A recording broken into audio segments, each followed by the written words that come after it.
So, my guest tonight is known for playing a variety of games, from horror to cozy games to the intense action games and beyond. He's always so welcoming, super hyped, and it's always a fun time in his streams. In this new episode, we're gonna chat about the channel, gaming, and more.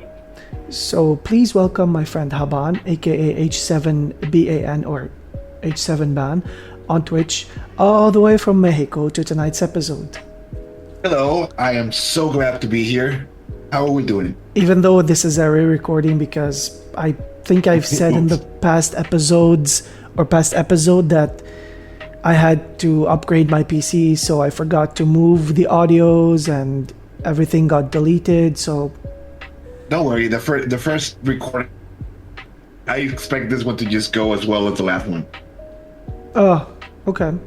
The first recording. Okay, so I was saying the first recording was wonderful, so I'm just hoping to have another experience like that. Of course. It's the same questions, the same thing. I didn't add or remove anything. Okay. All Perfect. right. So the usual first segment is the road to Twitch and gaming. So the first thing I ask before I start is, how are you doing today? Well, I am doing pretty well. Unlike the last time, this time I slept pretty solid. I had a good rest, and the day's been pretty chill so far. That's good.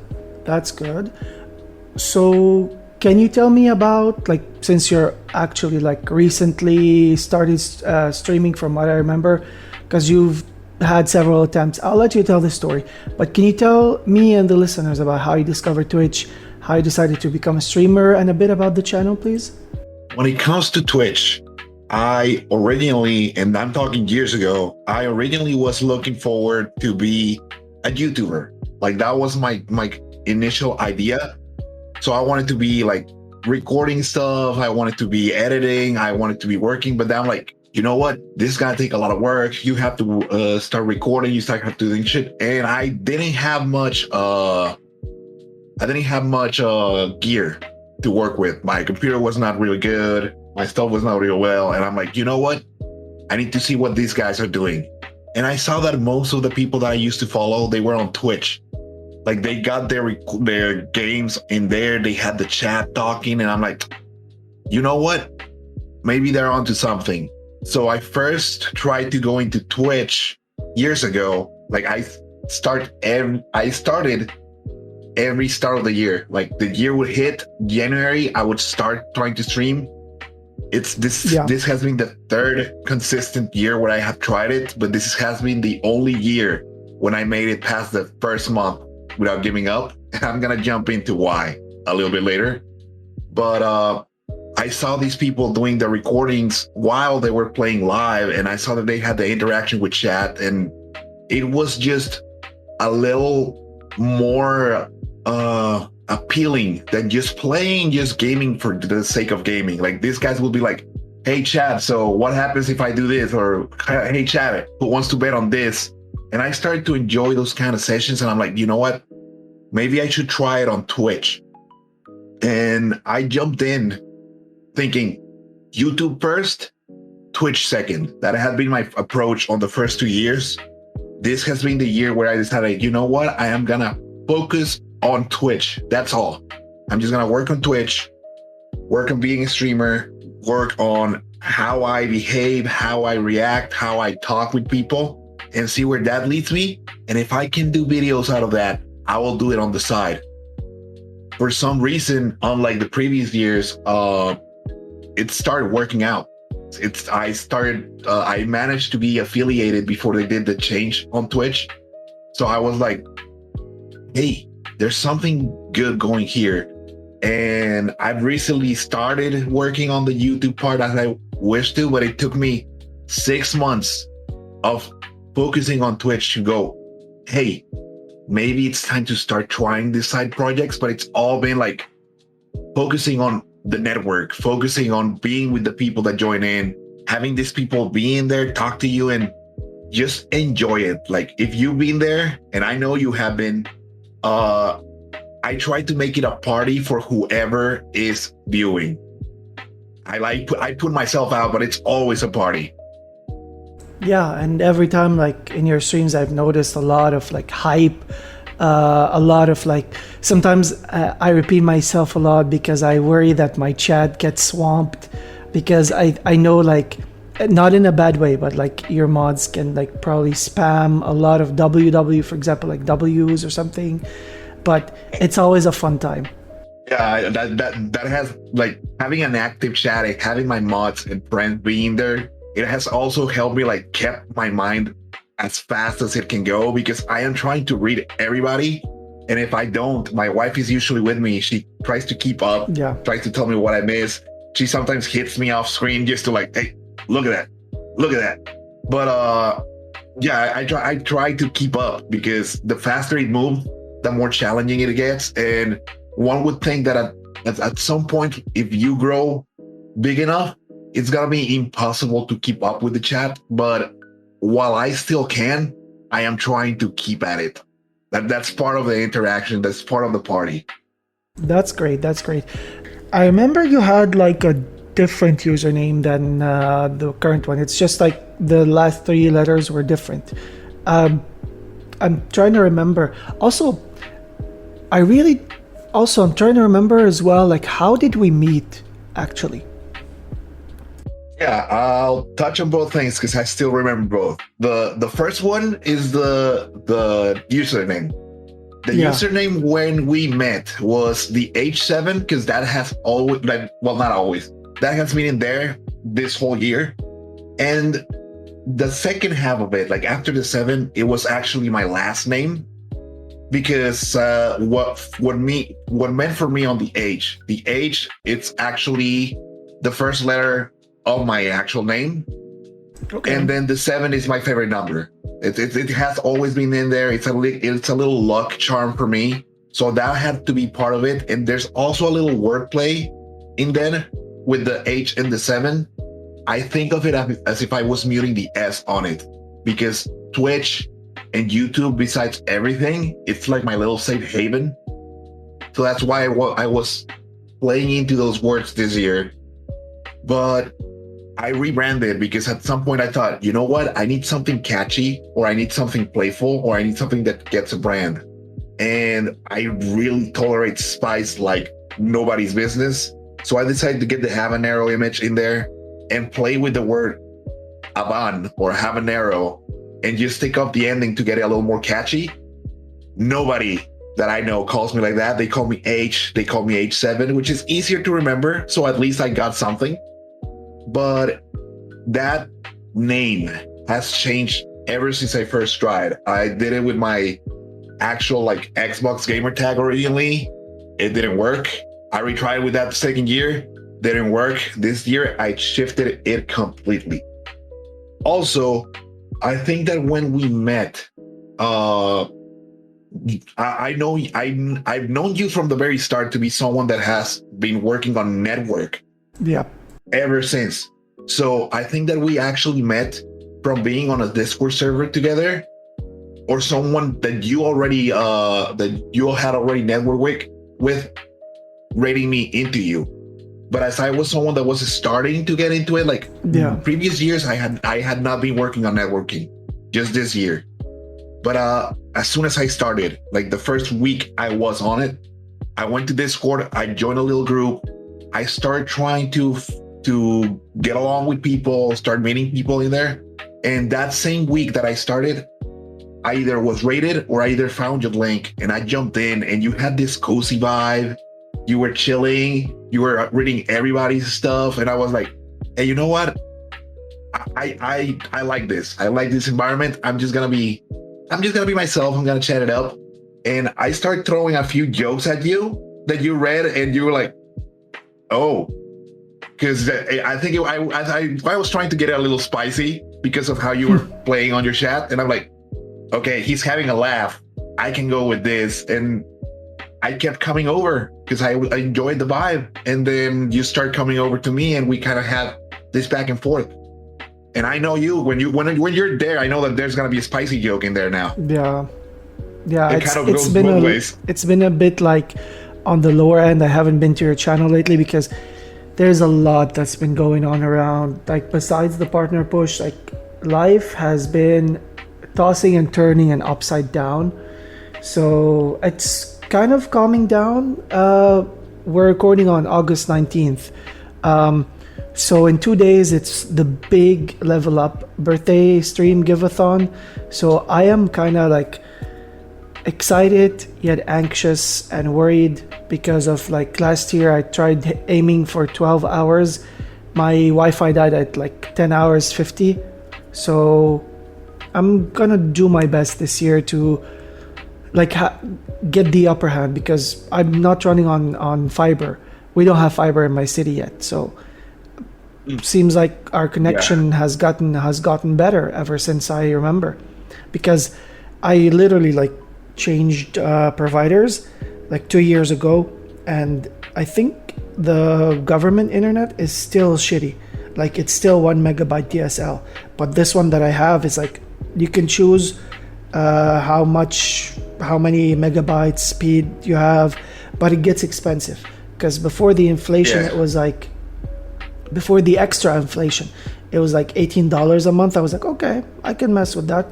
Now it's like $45 a month. I'm like, oh my god. But you gotta do what you gotta do. Yep. You gotta work with what you have, otherwise you're not adapting, and that can only lead you somewhere. But no, I'm excited about the birthday stream. I'm gonna try to be there the whole time. Oh, that one. I appreciate that. There's gonna be a game giveaway every 30 minutes. So if you don't win if you don't win the first time, you can win the second, the third, the 17th time. There's probably over like 36 games to be given. If I see a shortage, I'm probably gonna like buy some on the spot and add them. But there's gonna be also at the 6 hour mark and probably at the end, which is the 12 hour mark. At each of these marks, there's gonna be a $50 Steam gift card to be given away.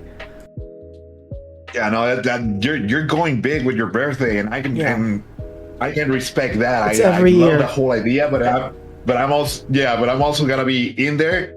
If you go long and I see you fade, because it's gonna be exhausting over time, I'm gonna be up your ass on the chat. I'm gonna be like, "Hey, wake the hell up!" Don't worry. You're going through a long one. And oh, I've tried myself. Like I'm gonna go until like I really fade. Like I'm saying 12 hours, but I think like if I start at like noon my time, which is 10 p.m. GMT, if I start at noon my time, I could try and go until like 2 a.m. my time or 4 a.m. my time, depending on how tired I become. Nice. But I of course I've added like plastic duck sim. I've added marbles in case I need to take breaks, eat something, take probably like a 30-minute break in between, but I'll still be there. I'll still be reading chat. I'll still be interacting. I'll just put it on the like be right back and probably like take a break, maybe go take a quick shower. Yeah, so I know that's completely understandable. Like being on that screen for like 12 hours nonstop, it's a task. So yeah. No, I've done myself wrong last year, but as I said, this year's I'm gonna have the upper hand.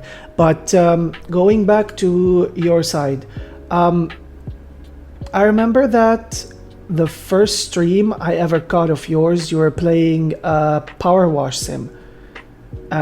So do you still play these simulator games, or are you veering more into like horror, something intense to just please the chat and create funny content for them? Well, when it comes to me, I first started streaming this year playing Marvel Rivals, because I was just playing from my Xbox directly into stream, and I'm like, you know what? I need to upgrade and I need to start diversifying. So after the whole first season, I was like, you know what? I really don't feel like going competitive because I want to talk more in chat. So I'm gonna switch it up. and I started playing other games that I had on my Xbox because my computer has never been so good. I think I just stopped how much I can upgrade it. So I still rely on mirroring my Xbox. And what I did is that I had all this bunch of games in there, and I'm like, let's switch it up. And I started going with the funnies. I saw the vibe with you on the cozy games, and I said, you know what? Let me try a cozy one just to have a time for myself, because I was feeling like a little burned down. And I'm like, I want to chill. And I really love Power Wash Simulator. Let me just go at it. And I turned it on. I was just having a chat.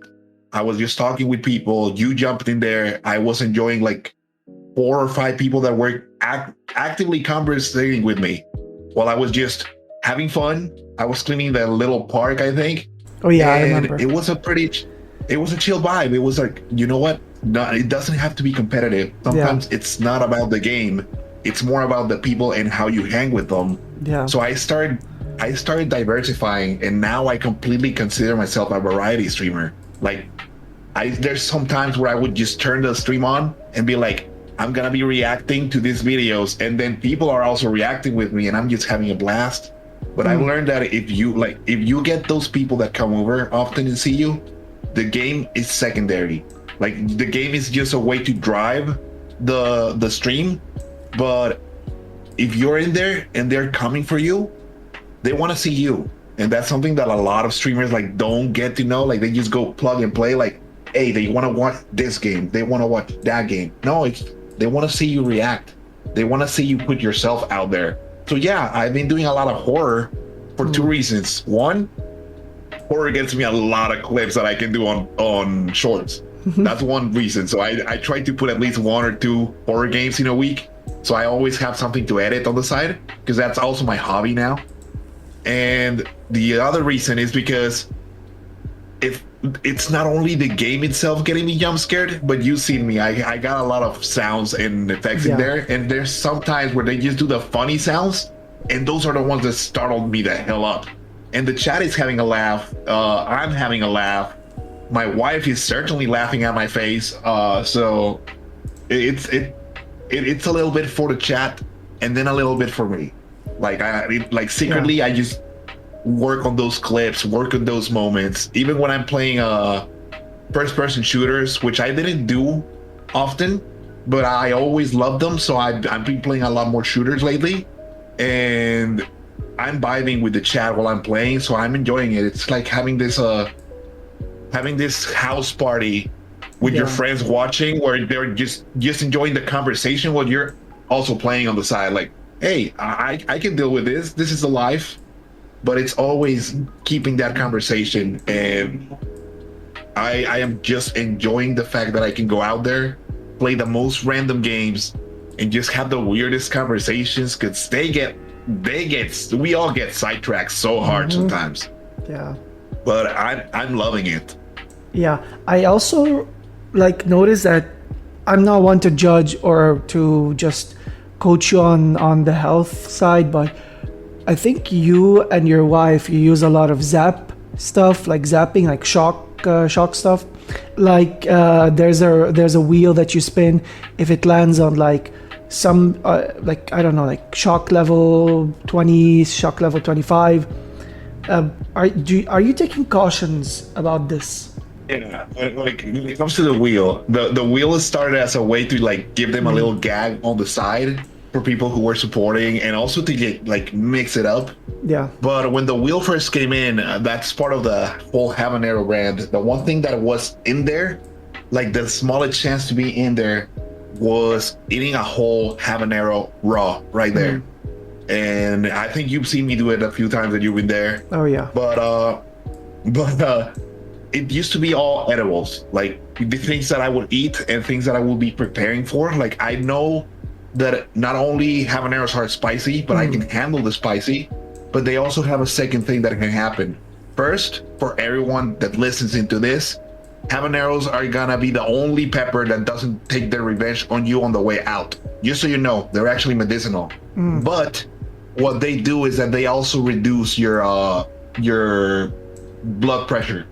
Like, they would start letting your heart go a little down, So whenever I'm actually gonna do that, I know that I have a little powder energy drink on the side just to pop me up after the stream, like a precaution.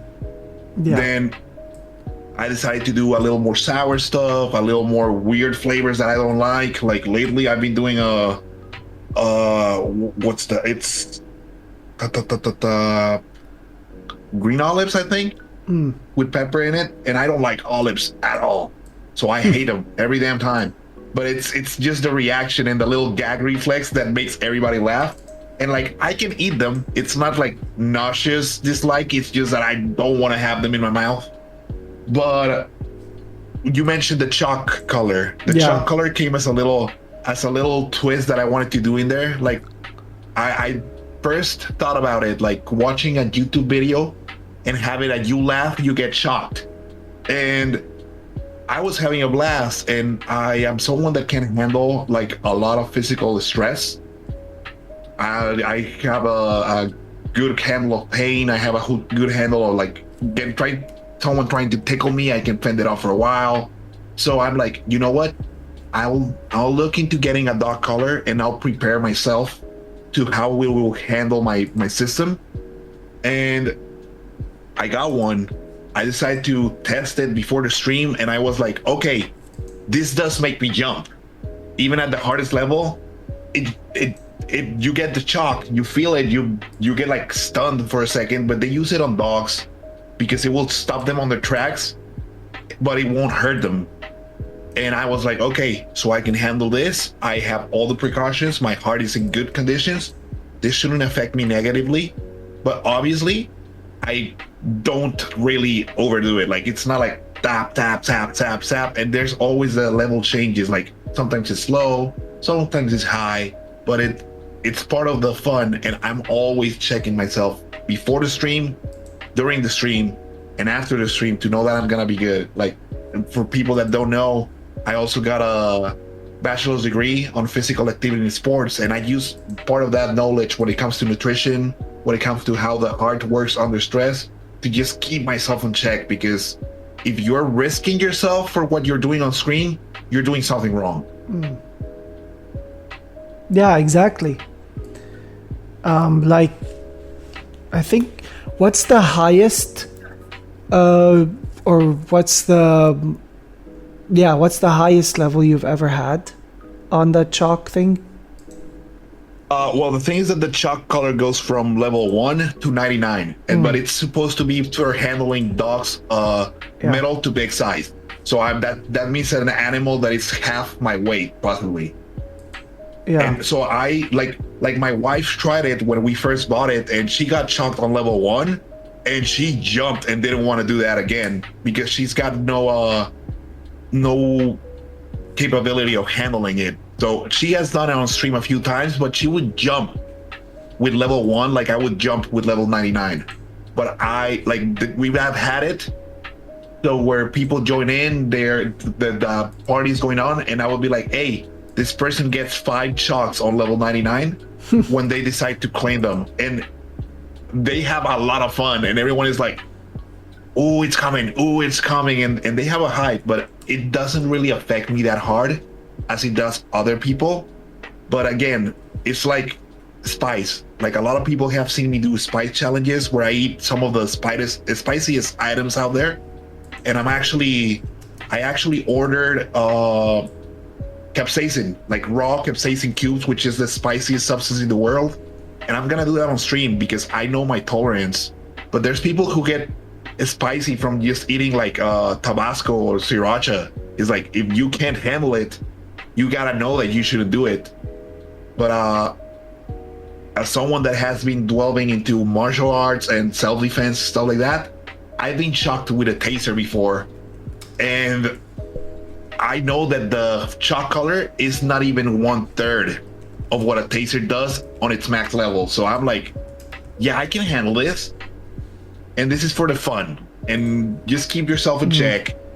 Just make sure that nothing is going wrong with your health, and you can be ready for the next one. So that's how we take it. Also, this is my wife going in to check on me, but if there's a stream where there's like so many chalks, one after the other, the next day, we tend to like put it on a break, like try not to get too challenges like, hey, if you laugh you get shot, not doing them back to back, just to give the body a break too. Yeah. So you said that you're a variety streamer. Which games, aside from your community, what they enjoy, which games do you enjoy more than anything in the world? Like not only streaming but also playing. Oh my god, so I have been an avid first person shooter for my whole lifetime. Like I noticed you were playing. I think you picked up Battlefield 6 recently. I've seen you play that. Oh yeah, like I've been part of the most common shooters. I played them for ages. Like I grown on Halo. Halo was the first person shooter that brought the whole thing into the table for me. I've been religiously playing Halo since I was introduced back in Halo 2. And then I got my Xbox 360 and then I started playing Halo 3. I went to rank matches, I played competitions. I was putting a lot of time and effort. I think I got to the max rank on freaking Halo Reach, which was a lot of time spent in that. And I've been playing that a lot, but I've also been playing the Call of Duty series, even though I think it's going downwards on the latest the latest ones. I played Battlefield back when Bad Company 2 was there, and that one was it was crazy. Like watching the destruction that you could make. Like you could take down trees, you could take down buildings, and to be honest, none of the Battlefields have felt that awesome for me since Bad Company 2. But Battlefield 3 was really close, and Battlefield 6, at least what I played on the beta, it's getting there. I have big hopes. I just hope the big map come up. But those are the ones that I played like in a competitive fashion and I enjoy. But I also love two other types of games, like the ones that I like a lot, but I don't play on stream because of how grindy they are roguelikes and roguelites. Like Vampire Survivor kind of games and stuff like that, like Brotato, those kinds of games, like where you reset but you can keep growing. Like I 100%ed Hades. I love these, honestly. I hate Souls-likes. Yes. I play a lot of, not a lot, but like I played a roguelike called Sulfur. Oh my god, I enjoyed this so much. Yeah, I don't regret any second that I played Hades, but I really went 100% on that. I love those games. Those are my games like, hey, this is time for myself. I'm gonna grind, I'm gonna retry, but it's so time consuming that I can't feel good about streaming them because I'm gonna lock in. And I don't want to lock in 100% on a game on the stream because I still want to interact and I still want to have that fun. It has to be like a challenge for me to go at that. I'm gonna record, but I'm not streaming it probably. But when it comes, there's another like silence little kind of game that I love, but it's more on the mathematics side. Like I like deck builders, like Slay the Spire. What was the other one? I forgot. It was a yellow like duck kind of bird, but it was big. It was huge. It was weird, and it's another deck builder kind of game. I don't know. I forget the name. It's on Game Pass, but I also like really math and statistic ones like Balatro. I've been playing Balatro religiously on my free time, and I'm not ashamed to say that I'm looking forward to getting the 100% achievement, as long as it takes though. But those are the games that I wouldn't stream. Those are the games that I actually did stream my first time playing Balatro though. Mm-hmm. But after I picked up on it, I'm like, nah, I'm not streaming this again because I get locked in hard. I think I don't remember. Maybe I swear did I buy Balatro? I think I'm looking like at the list of games that I got. I thought Balatro was in there, but apparently not. But yeah.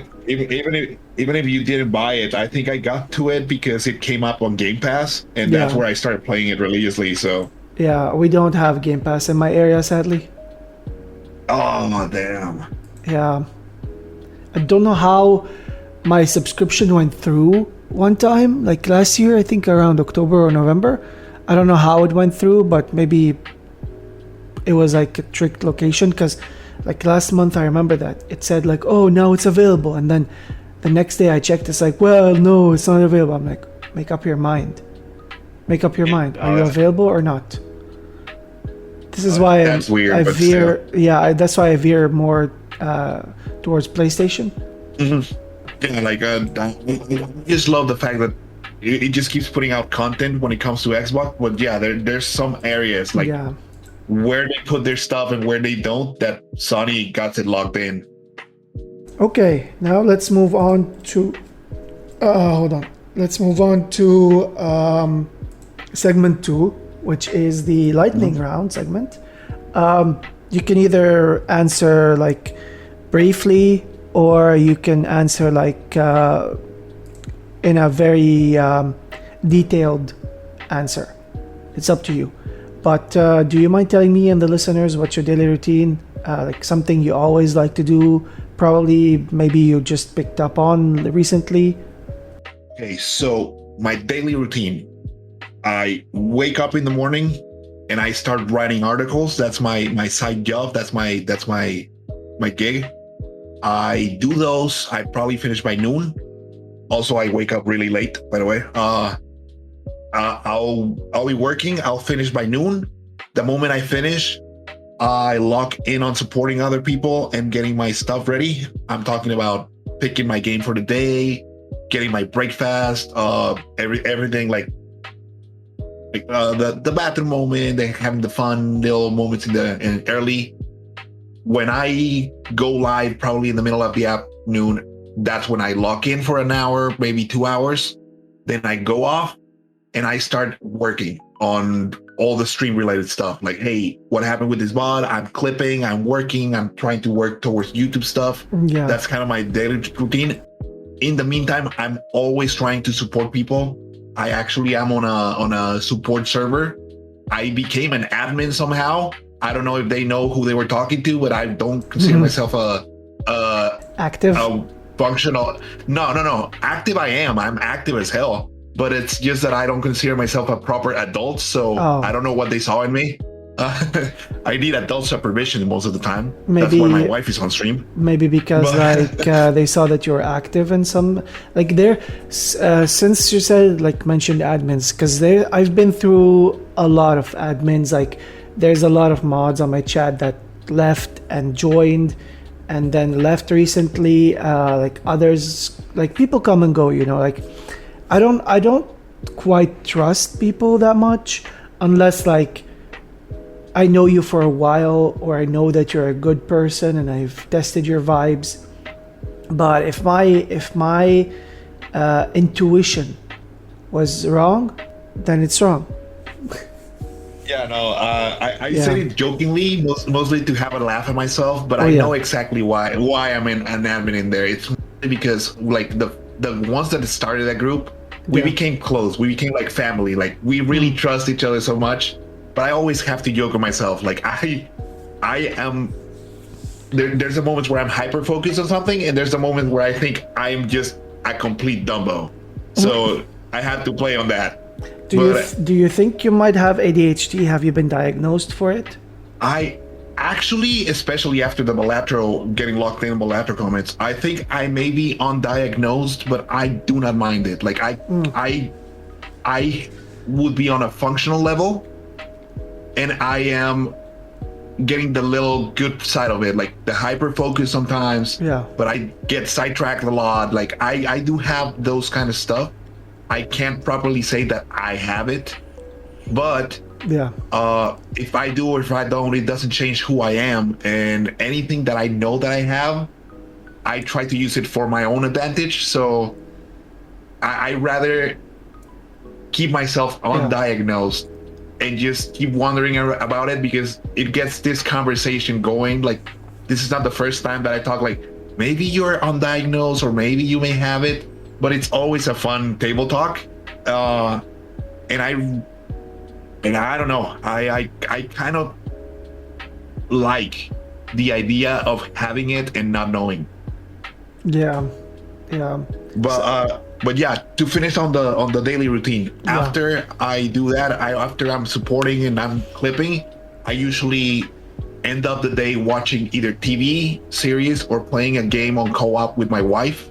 We usually stay up until probably 2 or 3 a.m. in the morning. Oof. Playing, doing anything, and then I will go to bed. I usually sleep to 4 to 5 hours and then wake up to get ready to do everything again. Oof.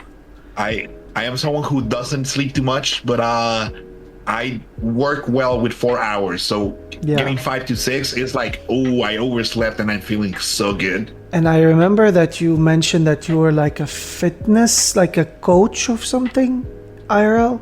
Yeah.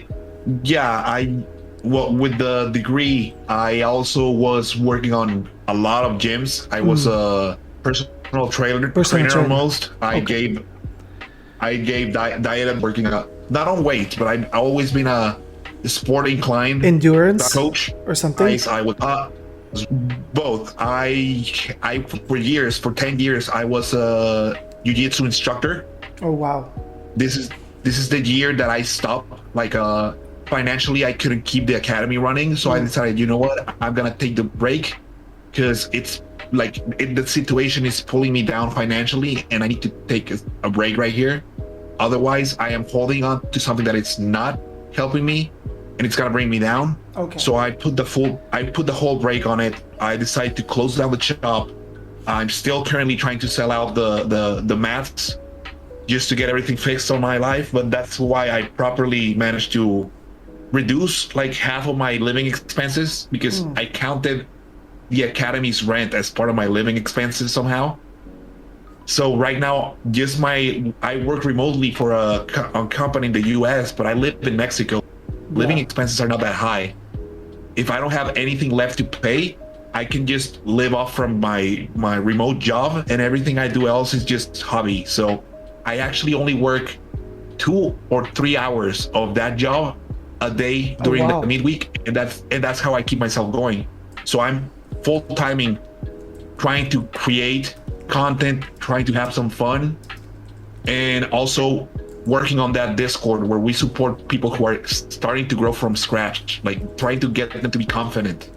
That's why I always go to bed like 3 a.m., 4 a.m. because the other admins are from the US.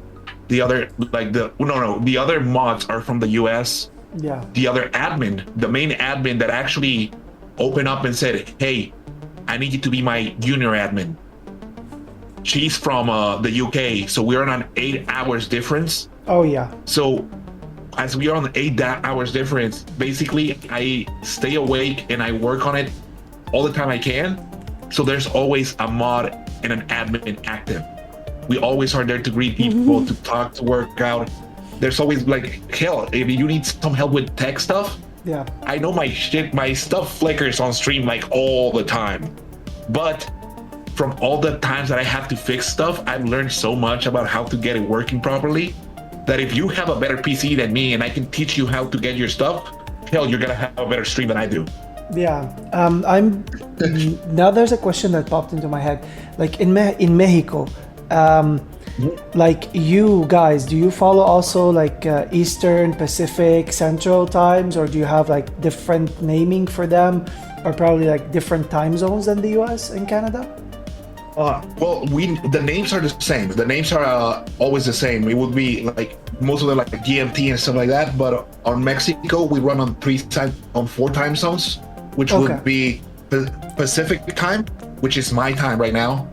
But instead of going like Los Angeles time, we actually have our little time zone that it's Tijuana time. Tijuana, yeah. Because Tijuana's time zone, it's Pacific still, but it's because there's a certain time in the year when the hour changes. I think it's a week earlier for Mexico than it is for Los Angeles. Yeah, the daylight savings, yeah.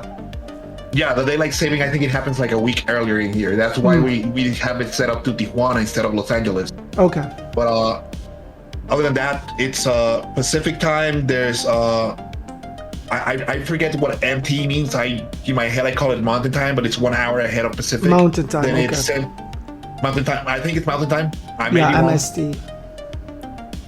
MST, then it's CST, and then it's EST.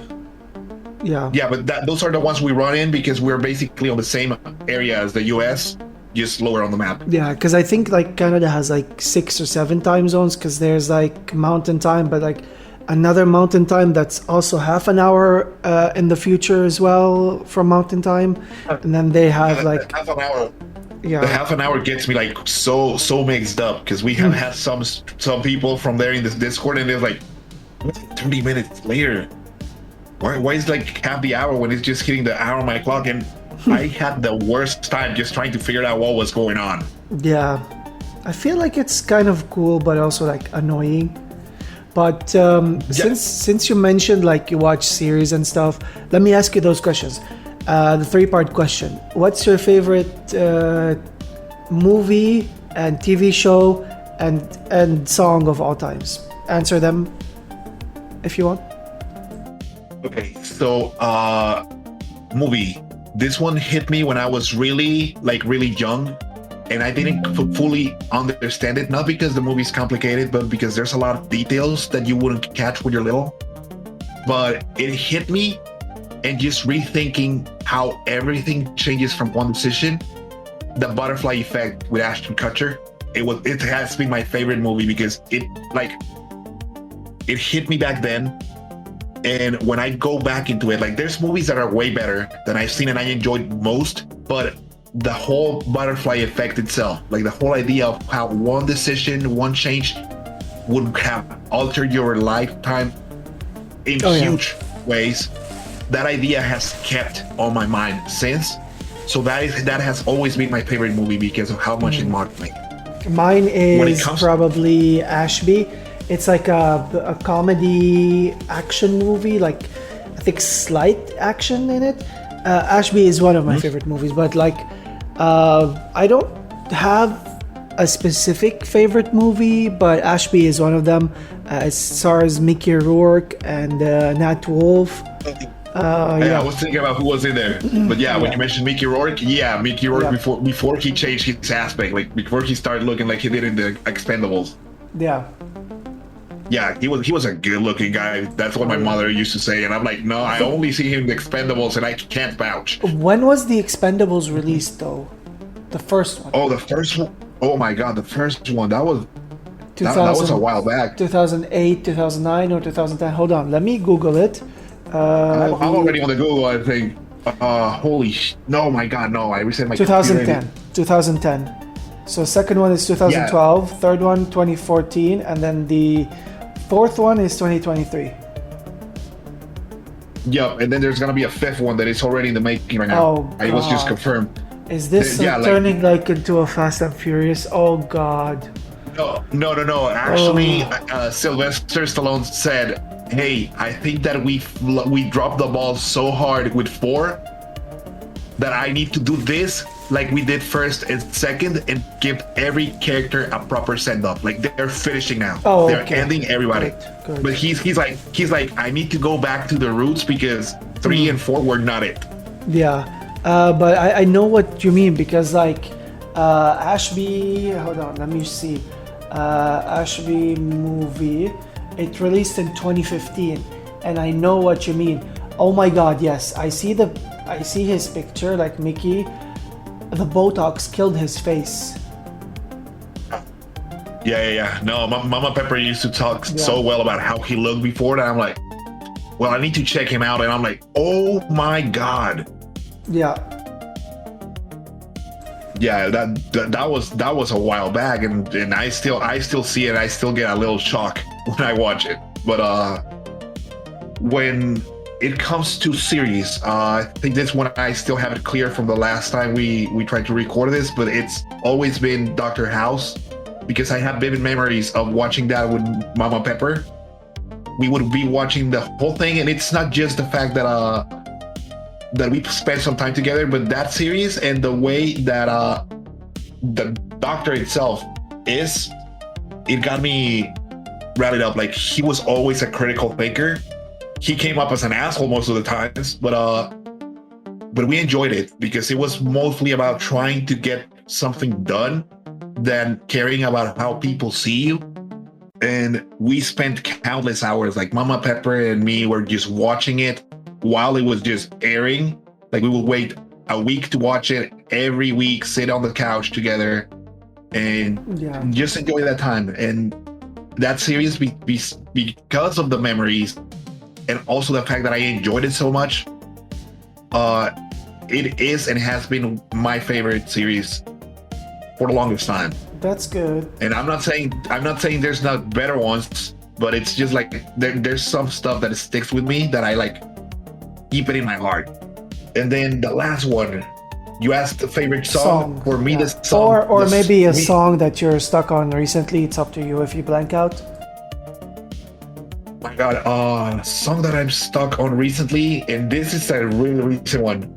It's not my favorite by far, but I'm so stuck with it, and my wife keeps blasting it every morning. It's the song that they did for the Damn the Dawn episode, where the band came in. If you watched it, no. My wife is a big rock and borderline metal fan. So they did this episode where they have a band of musicians that help do exorcisms. But you're thinking like, oh, it's gonna be like a choir kind of music or something a little more religious like, but it's actually a metal band.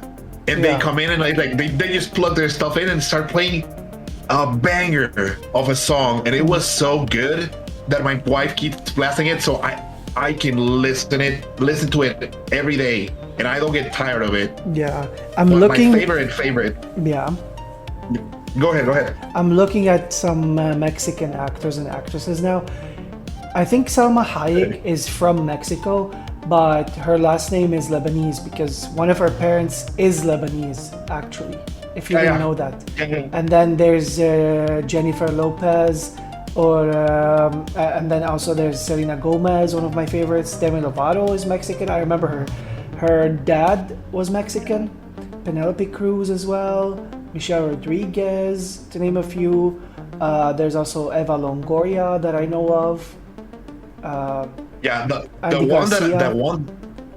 one that I'm the proudest of right now, and it's weird because he has been there for the longest time, but his career is going up right now that he's aging older. No, it's actually Joaquin Cosio. Oh, I know. Do you know that guy? I've heard of him. Yeah, Joaquin. Okay, Joaquin Cosio. If you watch the Django movie, the one with the lizard, he was the voice of the snake. Django Unchained, or? No, the other one, the animated one, where there's like a lizard that plays the hero. The voice of the snake, that's him. Like he started popping up on voice acting a lot for English movies, and that was great. But then you saw the second, the Suicide Squad movie. I haven't seen it, even though I'm a big DC Studios fan. Sadly. Yeah, I wanted to touch on that one because I know that you like DC. Yeah. But he's been on a lot of stuff lately. Like he was on. What's his name? Joaquin Cosio. Joaquin. He's done a lot of Mexican projects, but then he's also been in a lot of American ones. Movies. Hold on. Cassandro, The Suicide Squad, Mighty Victoria, Polvo, Rambo, the Last Blood one. Yeah. Sonora, Beelzebub. I don't know how to read this. Me gusta pero me asusta or something like that. Those are the ones where he's like acted directly, but there's a lot of voice acting that he has done. Yeah, there's a lot of voice acting that he has done that I was like, oh my God, I can't believe it's him. But it's like, it's incredible because he has been working his whole time in Mexican projects, and he's just out there right now. Like seeing him on the Suicide Squad as one of them, like it looked like a side character, but then he became main villain, and I was like, oh my God, only he can nail these kind of parts. And then I don't know, I just also the Beelzebub movie, or a movie that is rooted in like a lot of Mexican stuff, because it actually they actually recorded part of it on My City, and it's a really, really strong horror idea. I think that CGI killed it in the end, but it's a really strong idea, and it starts horribly for everyone that like has a weak stomach. The first scene of that movie will have your stomach turning. It's oh my god! It's not gore. Yeah. They kept everything off screen, but the whole idea, it just hurts to watch. You feel like helpless. But they film part like it's a little paranormal mixed with a little religious stuff. Like not religious per se, but they took like the Antichrist ideas in there. But they filmed part of it on a school, like what's like kindergarten, and it hit so close to home. Like a playground. Yeah, like a play, like it I know was the why. like playground of the school. I know. Yeah, but why the thing is that. Yeah. But the thing is that it hits home because when I was little, I studied on that same school that they used as the film set. So when I saw it on the movie, I'm like, oh my god, I got chills. I got freaking chills. So it was so close to home. Yeah. And I love the whole movie, and his acting was great. I'm just saying they did some parts with CGI, and they didn't have the best CGI, so it kind of killed it. Like it made a dramatic moment like really funny. But it was not overused. Like it was like whole 2 minutes of CGI, I guess, on a whole movie, and it was pretty good. Yeah. But to finish the song, it's Foo Fighters' "Something from Nothing," because it's that kind of song where you're like, if you're feeling down, it will drive you back up. It will remind you where you were on your worst times. Like, hey, I had nothing on this thing when I started. It's hard to work from scratch. It's that kind of song that just hypes you up to keep going, and I love that kind of ideas. It's not unlike the movie and the series. It's not a like really old one, but I've always loved this kind of songs, and that one is the one that makes it for me. That's the one that will always bring me back up. Yeah, that's cool. What's one thing you spend a lot of money on besides games? Oof. Okay, beside games and food, because I'm a foodie. I'm a total foodie. There had been I don't really have much hobbies lately because money has been a struggle. But I used to spend a lot on my jiu-jitsu gear. Oh wow, yeah. Like when I was training and was giving classes, I couldn't spend much, but I had like 5 gis, and I'm talking about really good ones. I had my gear bag. I had some like extra stuff. I had the patches for the academies and everything. I used to spend a lot of cash on it and things related to that. Like, hey, when my job was paying like way better and the academy was still holding, I had extra money like every month, and I was like, hey guys, who's gonna go compete? No, well, this guy. Okay, so you know what? We're gonna go there and we're gonna stay at this place. Oh, well, we can't pay it. No, don't worry, I'm paying the Airbnb. And I was in there. I paid the Airbnb for like 4 or 5 people that were competing. And then I would go to the competition and also buy like some gear as a souvenir sometimes. And it's like, shit. Now that I think about it, as now that I closed the academy, it's like maybe I could have saved up a little, you know? Yeah, I mean, I'm with you on that struggle of saving up, because like what I had saved up, I had to spend it all on the PC recently with the upgrades and everything. Oof. And like last night actually, my liquid cooler broke, so I had to change it. Like on top of all the upgrades that I've paid for, $600, and now I'm gonna pay extra. So I feel that's the reason that I don't have a car. Like I love cars. I love that whole thing, but it's just like if your car starts failing, you're gonna start spending like nobody's business to get it fixed one after the other. So it's like I don't want to get attached to a vehicle. Yeah. Because I'm the kind of person that will attach and will keep fixing that mother effer. Yeah. Like until it literally can't run. Yeah. Here's a new question I've decided like to add on the spot. If you were a type of food, what food would you be? Oh my god, that if you see my logo, you know it gotta be spicy Mexican food. 100%. Any specific dish, or just the spice that you use in the food? I'll definitely, like, if I was just a spice, I would definitely be a habanero for real. Like, small, but it packs a fucking punch. But I think that if I was a dish itself, yeah, I would be a plate of chilaquiles, because if you know the chilaquiles recipe, it's basically tortilla chips with a sauce, and it could be either a green sauce that was made from the tomatillos and stuff like that, or it could be the red sauce. The thing is that I'm thinking the chilaquiles because they're easy to handle, doesn't need too much. It's something basic, but you can level it up so much if you just know how to do it well. Yeah. It will get you out of trouble, and it's versatile because you can have it differently. Like, you don't want it spicy, don't put it spicy on it. You don't want you want it to have different flavor, make a green sauce, make a different kind of sauce, make it like a little lighter, put some cheese on it, mix it with beans, mix it with scrambled eggs on breakfast, have it on the, like, it's a really versatile thing, and that's how I see myself. Like, I am someone that if I don't really get along with you, yeah, you're probably not gonna know it, because I treat everybody the same. Like, I enjoy my time making friends and engaging, and then if I see someone that is toxic, you would see me on that first interaction, like, doing my best to just keep the conversation going, but then after that, you're not gonna see me coming back to talk more with that person. But I will never be the one to be like, hey, you know what, F off. It's like, always keeping it chill, always adapting.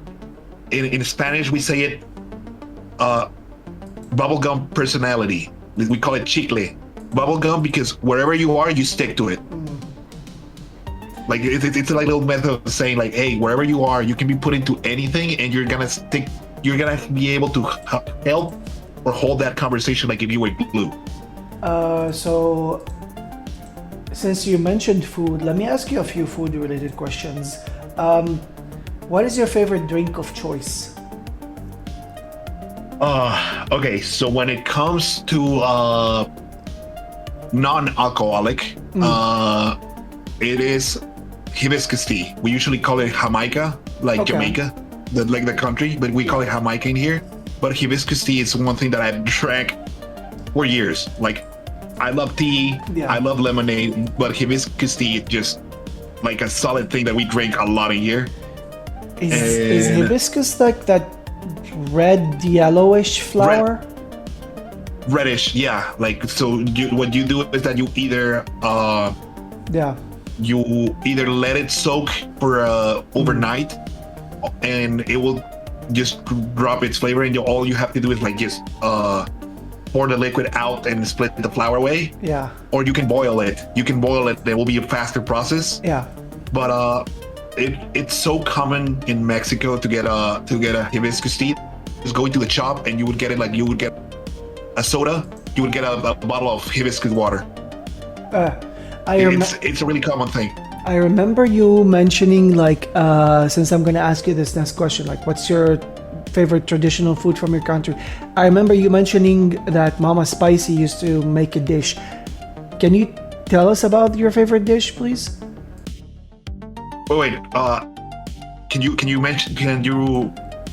say it again? Yeah. Mentioning what? I remember you mentioned that Mama Spicy used to make your favorite dish in some sort of way, and you had like a specific explanation on how to prepare it. Can you tell me again, please? Yeah. So the thing is that I like a lot of different foods, but there is one like family style recipe that Mama Pepper does. She does this. It's a take on the Italian dish not Italian. I don't even know if it's considered Italian itself, but the mac and cheese, as we know it, she would use a different Italian pasta. She would use something bigger, like she would use shells She would use the twisted pasta, like little twisty, or they would use tubes. But usually it would be penne, like the long one. God, that would be so sus if that was said in Spanish. But Say it. no, I mean penne itself. The name of that pasta. Penne, It's yeah. also in Spanish would be penis, but still. That's why when I said the long one, that would be so sus on a Spanish statement. But the thing is that she does the sauce differently. It's not the regular like just cheese sauce that everyone knows, but we use not tomato paste itself, but it's something that we call balbita. It's a little bit like tomato paste, but it's a little more liquid. And you grab a few pouches of that. It's like it's like a spiced tomato sauce. It has already pepper, it has some salt in it, but it's a blended mix. And it's this tomato sauce, we just put a few pouches. Usually we use 8 of them, and it's quite a decent amount. And then I say we because I learned that I love this recipe so much that I learned it to a T before I left Mama Pepper's house so I could replicate it. But once the pouches are in there, you grab, we called it, and it also made you like jumpy when I said it like that, but it's called evaporated milk. There's nothing evaporated on it. It's just the fact that it's more like dense. It's more like on the creamy side. What they do is evaporate the watery part of it. Yeah. So it's more dense. But you put that milk into the mix with the sauce, and then we put 8 slices of American Swiss cheese, which is white colored, and then what you would know as the regular American cheese, usually Kraft. But we would put 8 slices of each while we're mixing that sauce, while we're getting it really hot. So it just keeps melting into it. I have a little extra thing that Mama Pepper doesn't do, but we get Monterey Jack cheese, and we just cut a dab of it and just grate it and get it mixed in, so it gets a more a sticky consistency, and also the flavor just gets enhanced. But once that sauce is made, if you have your pasta ready, you pour the whole pasta in it, and it will look this bright orange color. So you start mixing it up. You start mixing it up and getting the whole set of pasta like soaked in it. You want it to soak in. You want it to cover everything. If you have a big ass pot, it's supposed to be filled to the brim almost.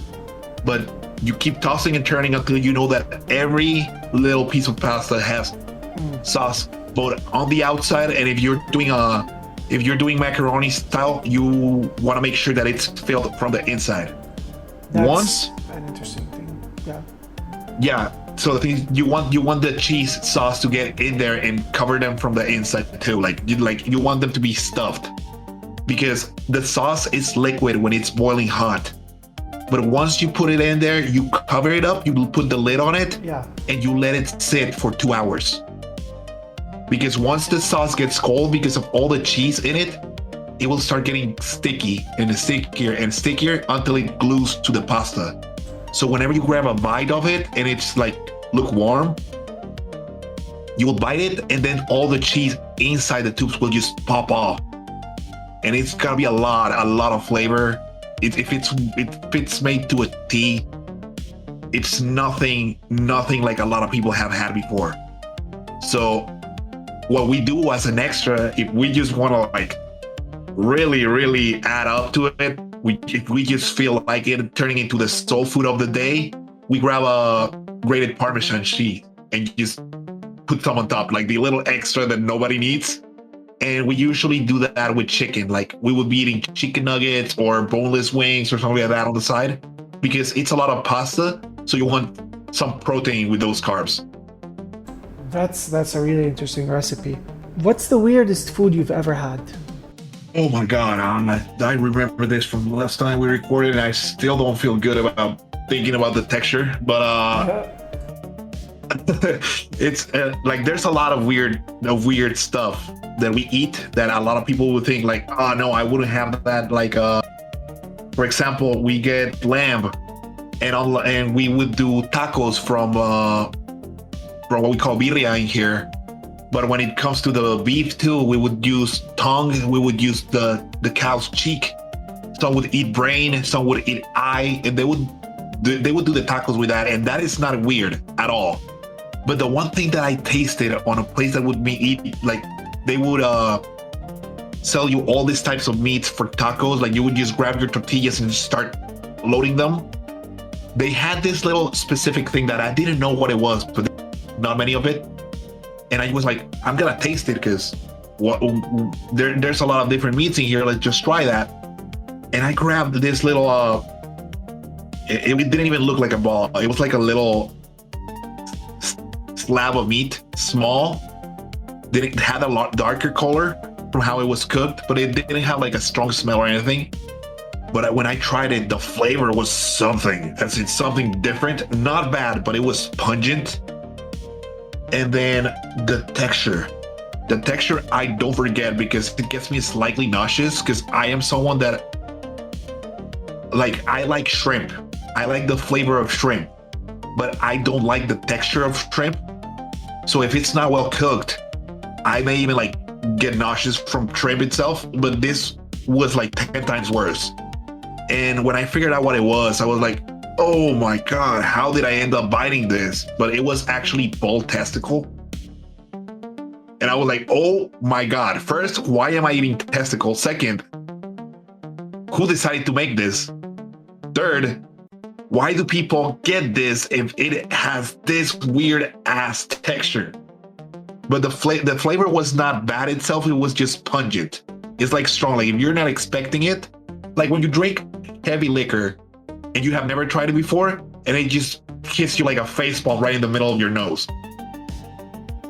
It was strong, and I was not prepared. And up to this day, I would say that I will never be prepared. I can imagine. But yeah, no, there's some weird stuff to put in food. I have eaten beef heart. I have eaten. Oh yeah, we have beef hearts. We have beef hearts here. They turn black, I think, or chicken hearts. They look black when you cook them. So I'm hey, it could be this weird. Black, and they're very, very chewy as well.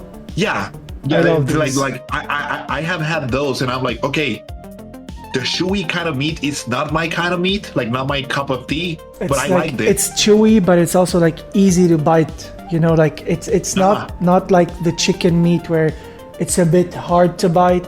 It's very, very easy. I adore these. Yeah, the thing is that if it's badly cooked, because there's people who can't cook, and if it's badly cooked, it goes chewy as in if you were biting a shoe actually. But the thing is that that one it was chewy, but it was more into a gummy kind of thing. So it was it's sticking to your teeth and you can't get it out. Plus the flavor was not that pleasant. So it was nose all across the board for me. And yeah, I'm trying to explain it so that people can't relate to this, but I think it's an understatement of how it felt. Yeah. We're still in the food questions. What's your favorite comfort food of all time? Mine is chocolate. Oof. For me, it's actually a special kind of peanut. I don't know if you wanna check it out on Google because it's gonna be a weird thing. What's it called? It's called Japanese peanuts. The thing is that they're called Japanese peanuts because I love these. I love these. We have Japanese. These. They were invented by a Japanese immigrant in here, but the ones that gave it its name were here in Mexico. It was an immigrant in Mexico, and just because he was Japanese style. It has a hard shell. It has a hard shell. It's sometimes we have they're different colored coated, but there's the basic peanut coated ones. We bite into it and then the actual peanut is inside. But I love both. Any Japanese crackers, I adore them. The cheese crackers, oh my God, the puffy ones. Yeah, the thing is that I have an addiction for the hard coated shell ones, which is the ones that we actually call the Japanese style, because the other ones we just call peanuts.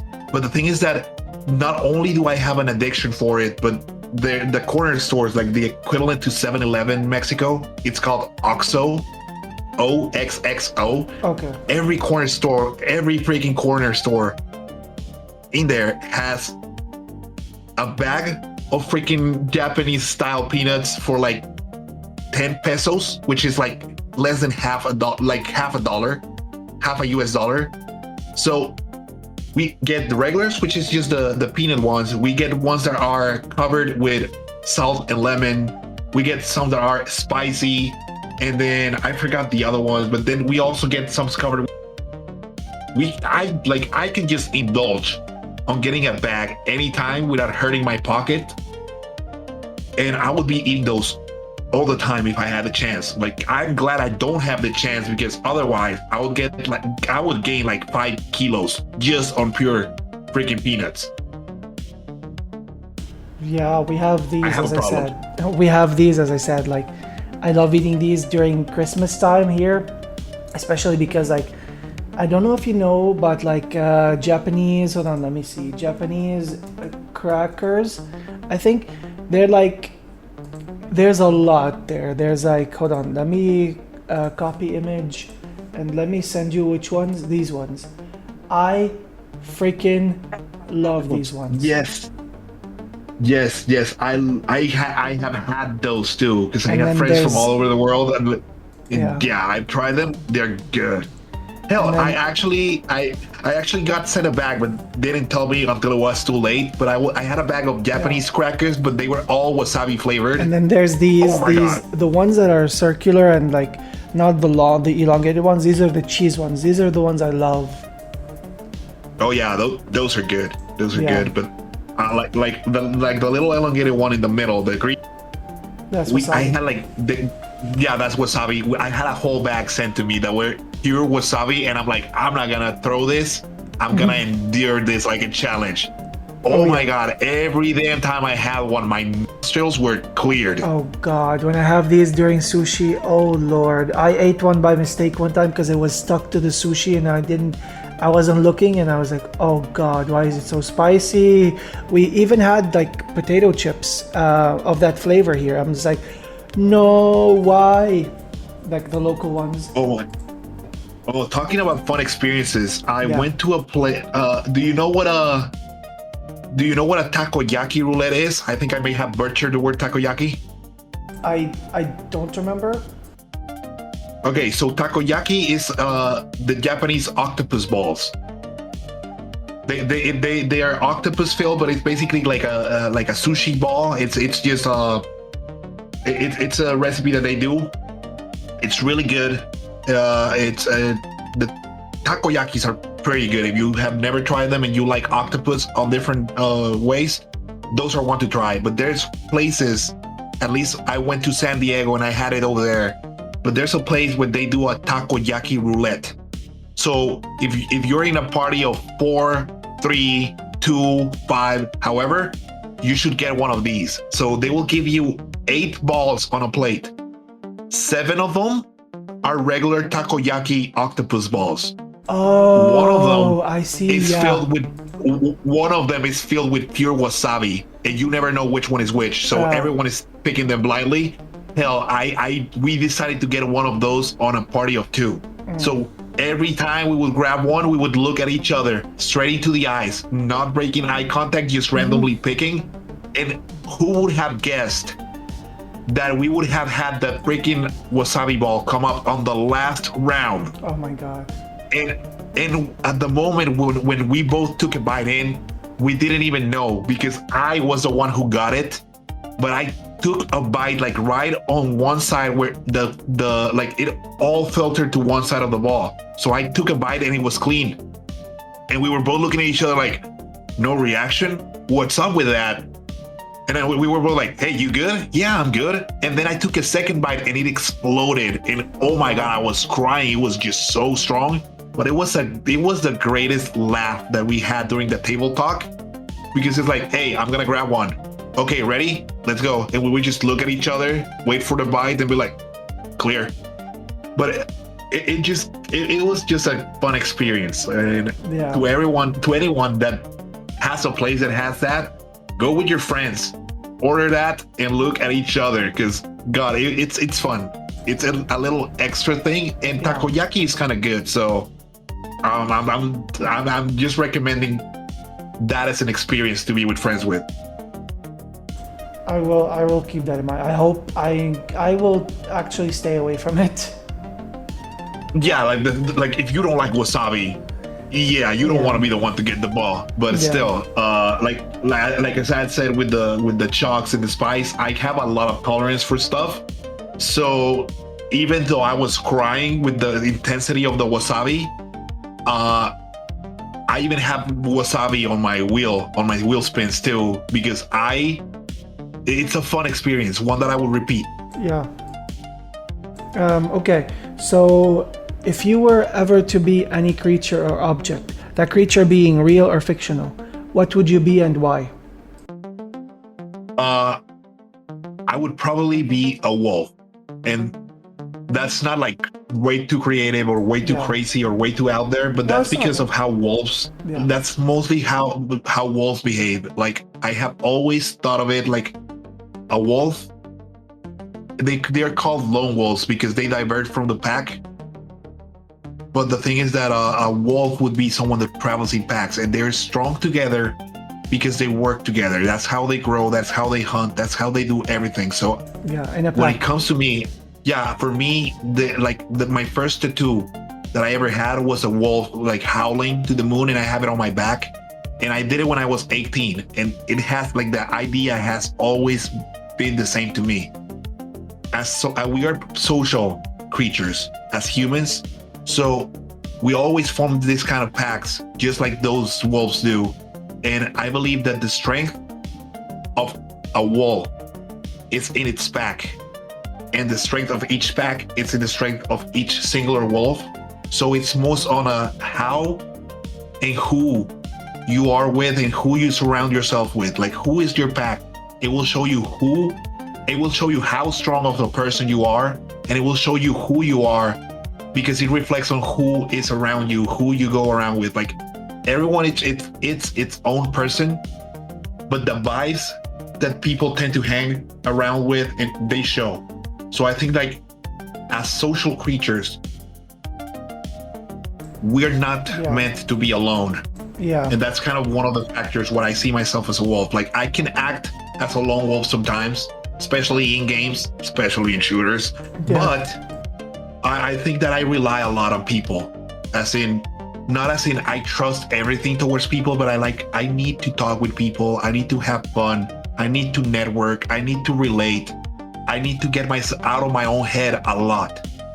And I do have these people that I consider my own pack, my own wolf pack, but still, I grow from everybody that I get along with, because they are all an experience.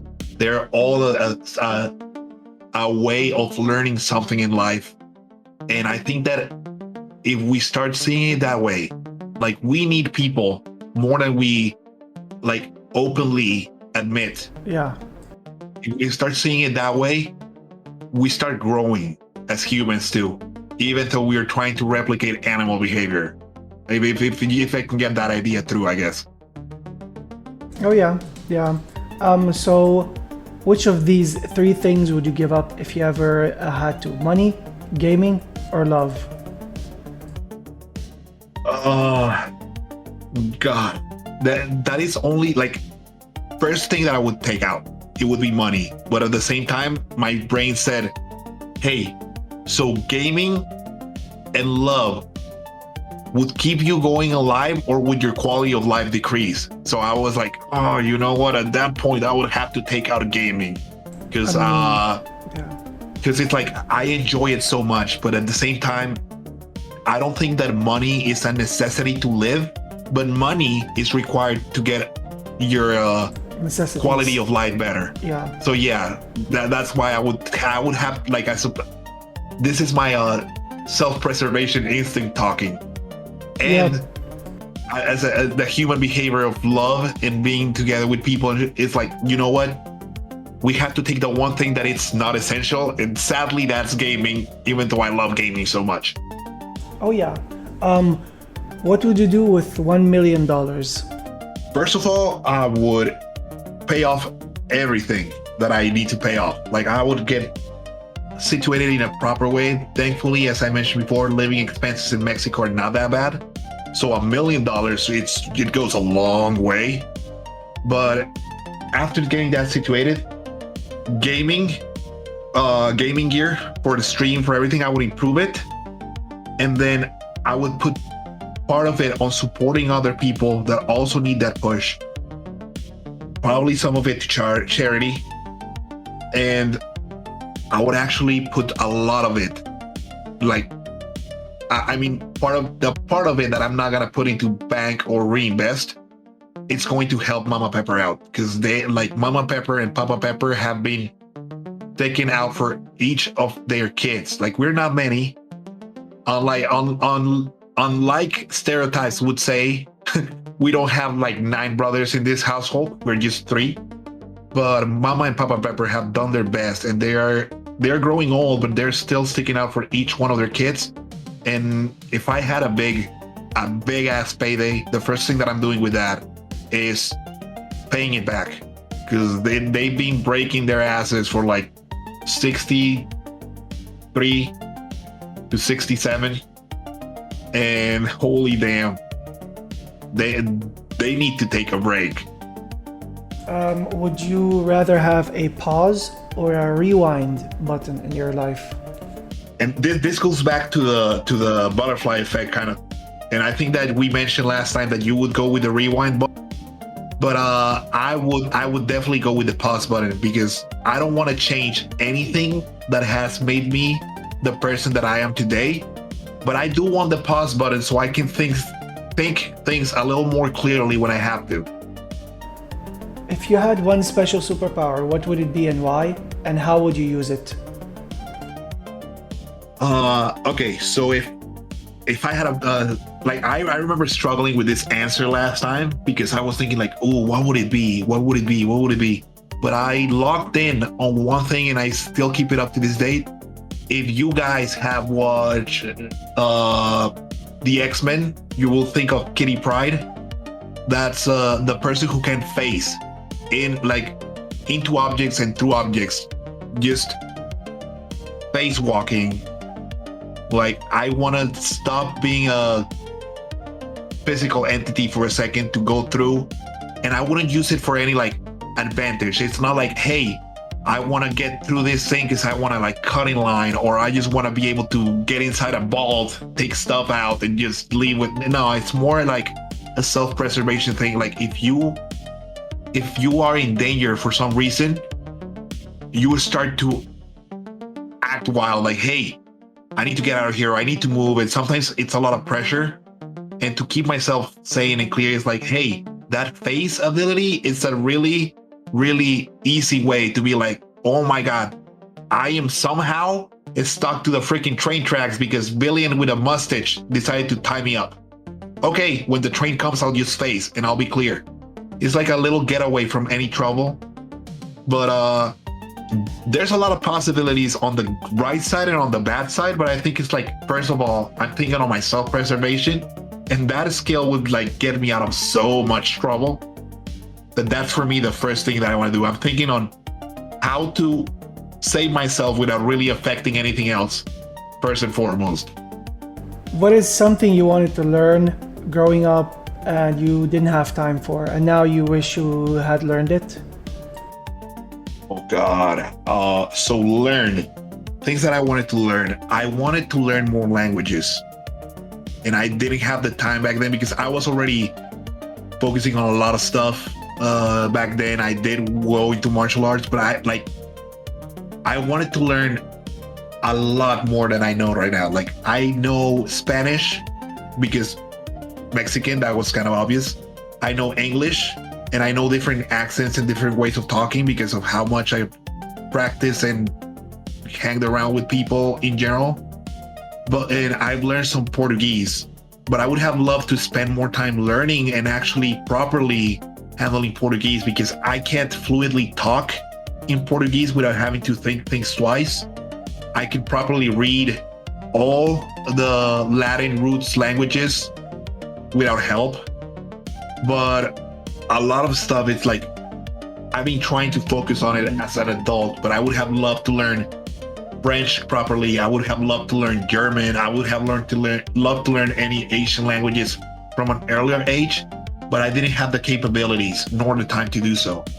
Yeah. Also, I would have loved to learn wind instruments when it comes to music, because that's like, I only learned to play the pan flute, and thanks to playing the pan flute, I know how things work on the sax. It's just that I've never had a sax. Oh wow. So I would have loved to learn and practice more wind instruments.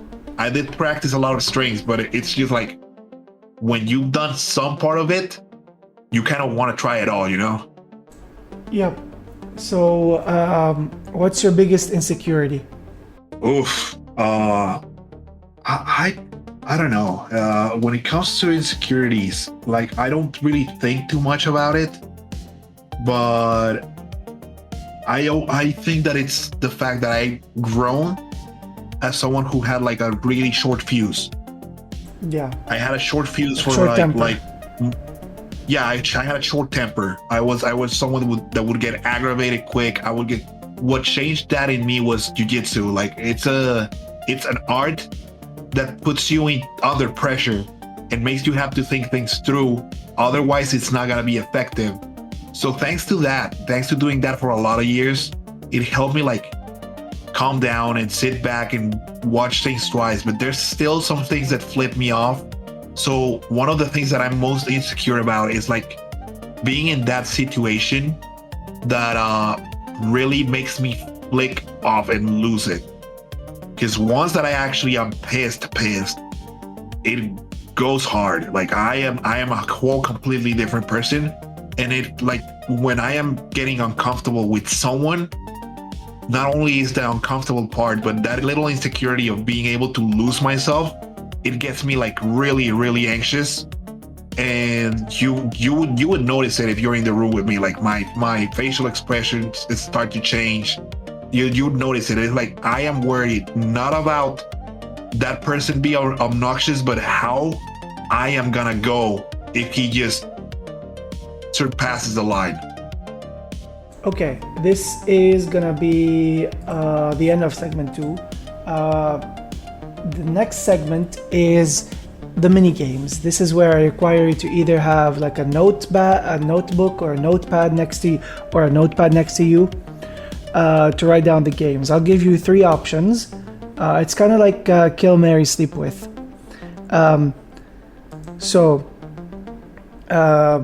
In this mini game, I will name a set of 3 games each time. You'll tell me which one you'd play, which one you'd delete from existence, and which one you'd uninstall. It's called Easily Play, Delete, Uninstall. This also includes the whole franchise. All right. You have 4 jokers that allow you to either delete all of the games during one of the questions or keep all of them. But you cannot delete, let's say A, B, and C. You cannot delete A and C and keep B. You cannot uninstall A and B and keep or delete C. Like, it has to be either all of them gone or all of them stay. You can skip. You have 2 skips. Okay. I'm ready this time. All right. Call of Duty, Counter-Strike, Battlefield.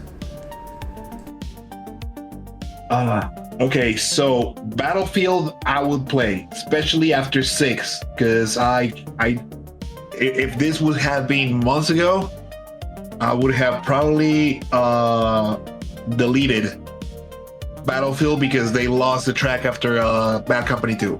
But with 6 out there, you mentioned it earlier, Battlefield is the one I want to play.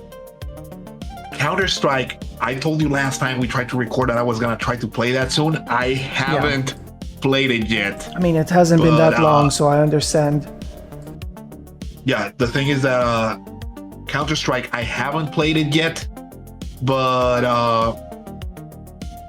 I'm planning on playing it because it's the root of a lot of games, and also because I don't know. It just seems fun because it's the base of stuff Yeah. like Valorant and stuff like that. But did And you I know wanna that? try it. Did you know that Counter-Strike itself came from Half-Life? Yes, yes, I did. I did know that, but it was like there's a lot of stuff, a lot of mods that have been coming up. Like I don't remember what PUBG was mod from. It was still in the Gary's mod, I think. Yeah, I think PUBG is mostly played on mobile. Like, I've No, I never. mean, like, Yeah. it's mostly played on mobile, but it came out as a game from another game. Like it was a Yeah. mod from something that I think that turned into PUBG. Like a lot of games come out from other games that's base ideas, and they come out like solid ideas Yeah, from creative minds. one of them is Goat Sim 3, which came out of Gary's mod. Yeah, yeah. A lot of stuff came out of Gary's mod though. Yeah. But yeah, Counter, because I haven't played it. It would be the one I would uninstall, and I'm sorry because I up to this date, and actually after our first recording, Yeah. I've been playing it a lot more. But I would uninstall Call of Duty because I think it's going downhill. Fair. And I'm sorry, like I love the original Modern Warfare series, but nothing is getting close to that anymore, and I can't live like that. I'm sorry. Yeah, I understand that. I don't like first-person shooters, anyways. Next up, we have Apex, Fortnite, and Valorant. Apex, I would uninstall. Fortnite, I would play because I gave it a chance like this year, and I'm actually enjoying it, at least the part where there's no builds. But Valorant, I think I would just delete. I highly recommend you try Blitz in Fortnite. It's like Fortnite matches. I play Blitz. I play Blitz a lot. I love Blitz. Oof. No, it's fun. It's active. It's like it's just the fast-paced version. It's like on Call of Duty. As much as I bash on it, I'm playing a lot. Like I don't play Warzone that much, but I play Resurgence, which is basically the Blitz version of Warzone. Yeah. Okay. Next up, we have, as you mentioned, PUBG, Overwatch 2, and Marvel Rivals. PUBG, I would uninstall. Marvel Rivals, I would play because I believe that Marvel Rivals is Overwatch if it was made with love. Yeah. So yeah, Overwatch. I'm sorry, I played you for a while, but out of these three, you out. Fair. Next up, we have Tom Clancy's The Division. We have Cyberpunk, and we have Rainbow Six Siege. Siege, I like a lot, but I would have to uninstall because of how much it has grown. It has grown in the same way as Apex, where there's so many operators and characters that it's like hard to get track of. But Cyberpunk, fun thing, I haven't played Cyberpunk yet, but I've seen it grow from what it was before, because what it was when it released, I would delete. No question. But what it is right now, I would play. Okay. Next up, we have Borderlands, the Metal Gear franchise, and Far Cry. Borderlands, play all the time, play every day, especially with Borderlands 4. Play. I sidetrack. What were the other two again? Hold on. Borderlands, Metal Gear, and Far Cry. Okay. Metal Gear, I would uninstall, but I would keep because Metal Gear is amazing. The story itself from the beginning and how they kept some stuff, oh my god. Hideo Kojima has had some bangers, and it has been revolutionary from the first boss where you had to unplug your controller from one socket and put it on the other. It's like thinking outside the box every single game.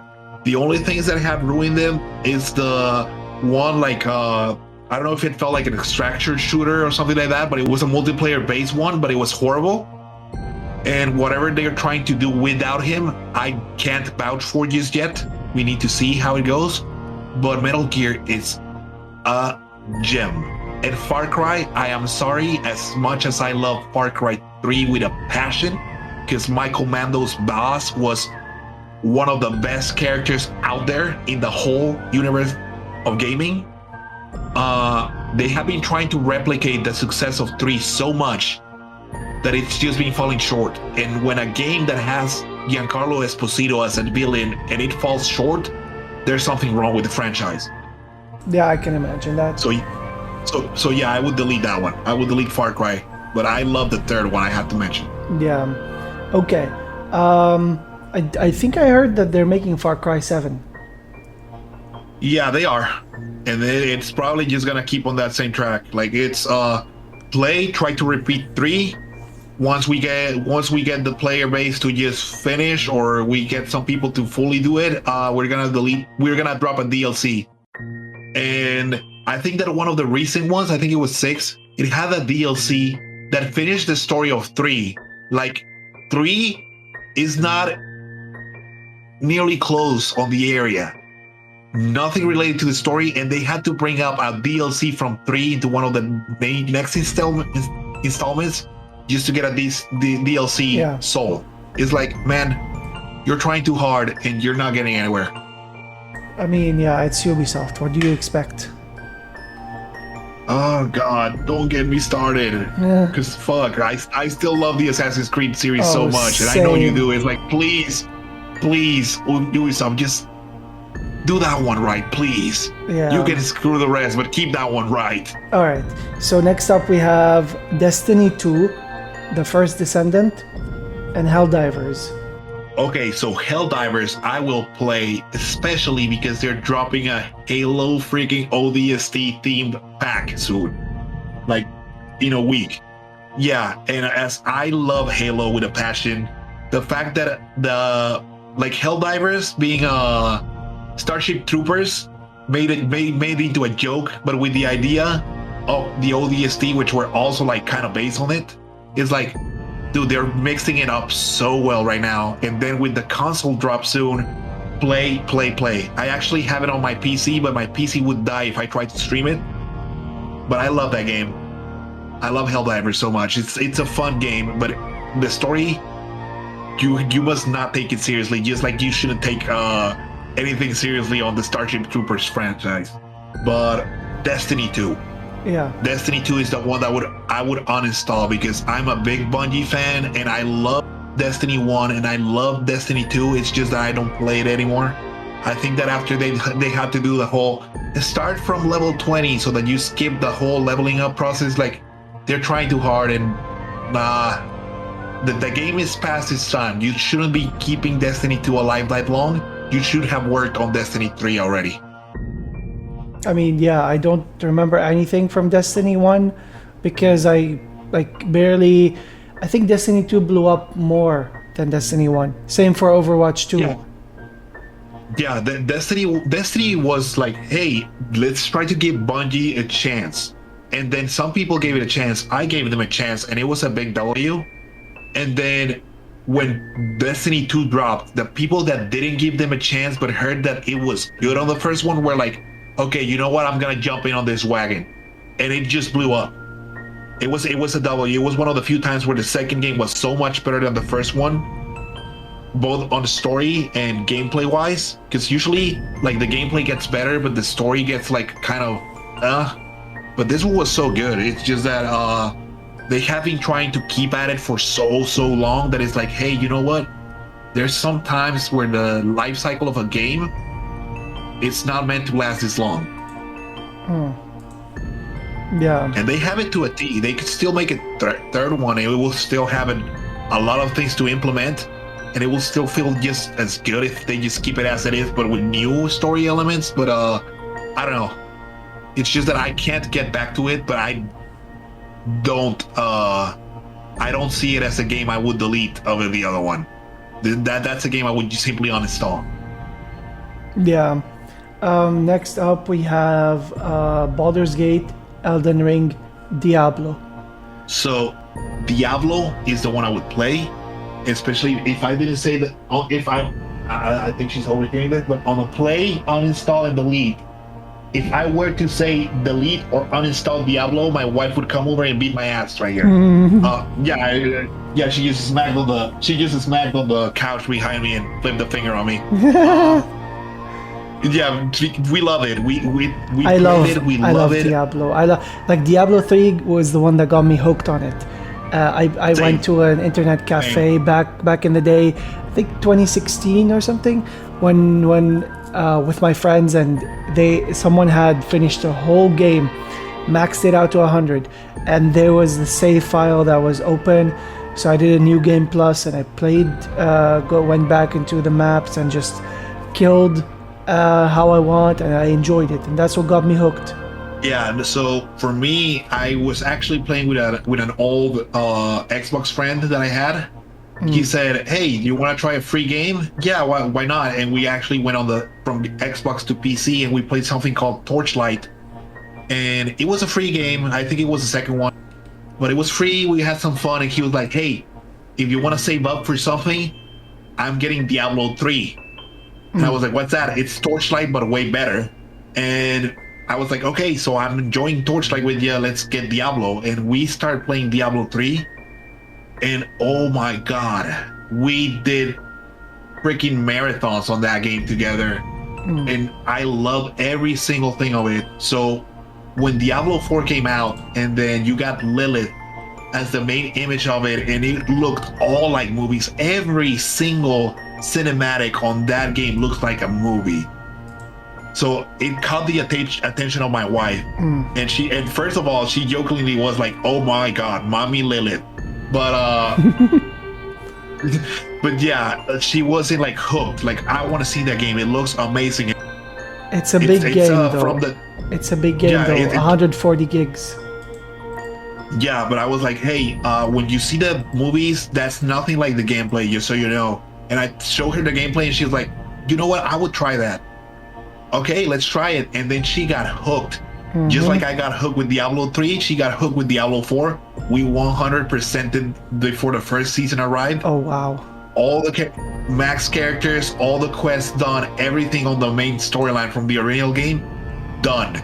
Every raid, every boss, everything, done. We spent so much time. And then we did it again on season 1. And after season 1, due to time constraints and trying to be a streamer and creating content, we haven't played it much since. But she's always on par, like, "Hey, new season came out, should we get back on Diablo?" And I'm like, "You know that's not gonna happen. We're gonna die when it comes to our times." But she's always on it. She's always checking it out. She loves that game so much. And so do I.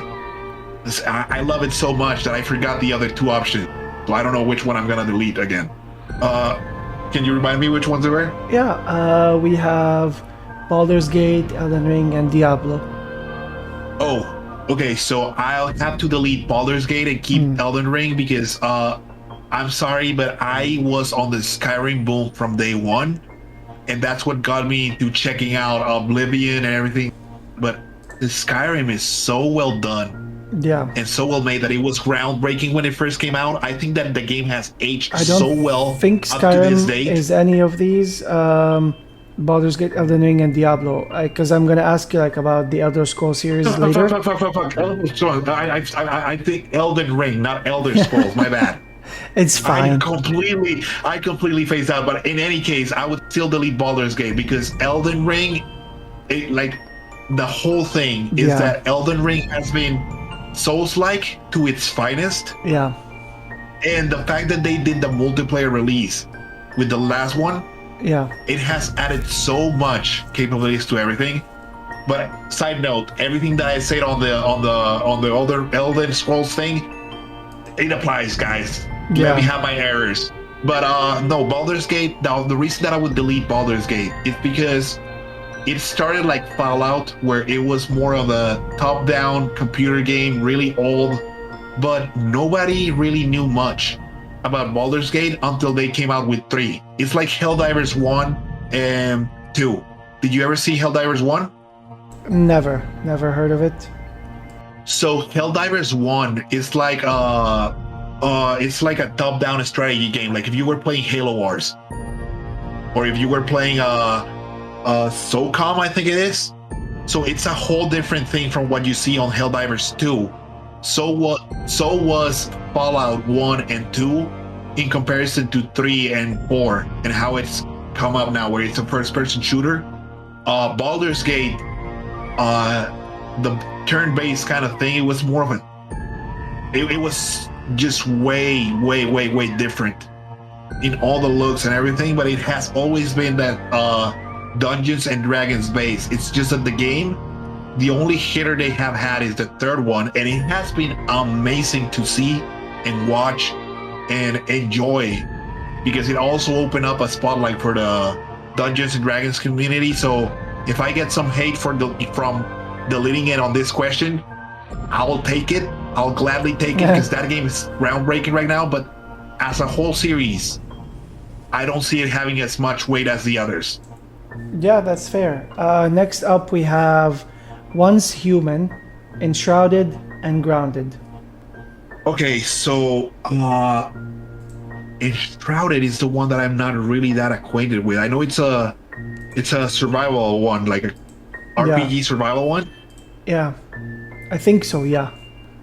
Enshrouded is like, you start off on a land with like people, kind of like not Elden Ring, like Lord of the Rings, but you kind of like have to build your base, defend yourself against creatures like wolves, go into caves. There's areas where you can actually get enshrouded in it, like there's a shroud cloud, and there's like trolls and like creatures that can kill you. Yeah, so I believe that this not a host not a late release, like these are recent ones. Yeah, but it is a recent one. Yeah, but I think that, like, from what I heard, Enshrouded is more like exploration kind of thing. Yeah, whereas open world, yeah, more open world, but like more exploration inclined, while Once Human is a lot more action inclined. But they're kind of the same type of genre? They're kind of the same, yes. But also Once Human has more, like, let's say, mutants. Yeah, like Once Human is a little more inclined towards the fights in comparison. Yeah, I think that's what makes the difference for me. That's the reason that I would delete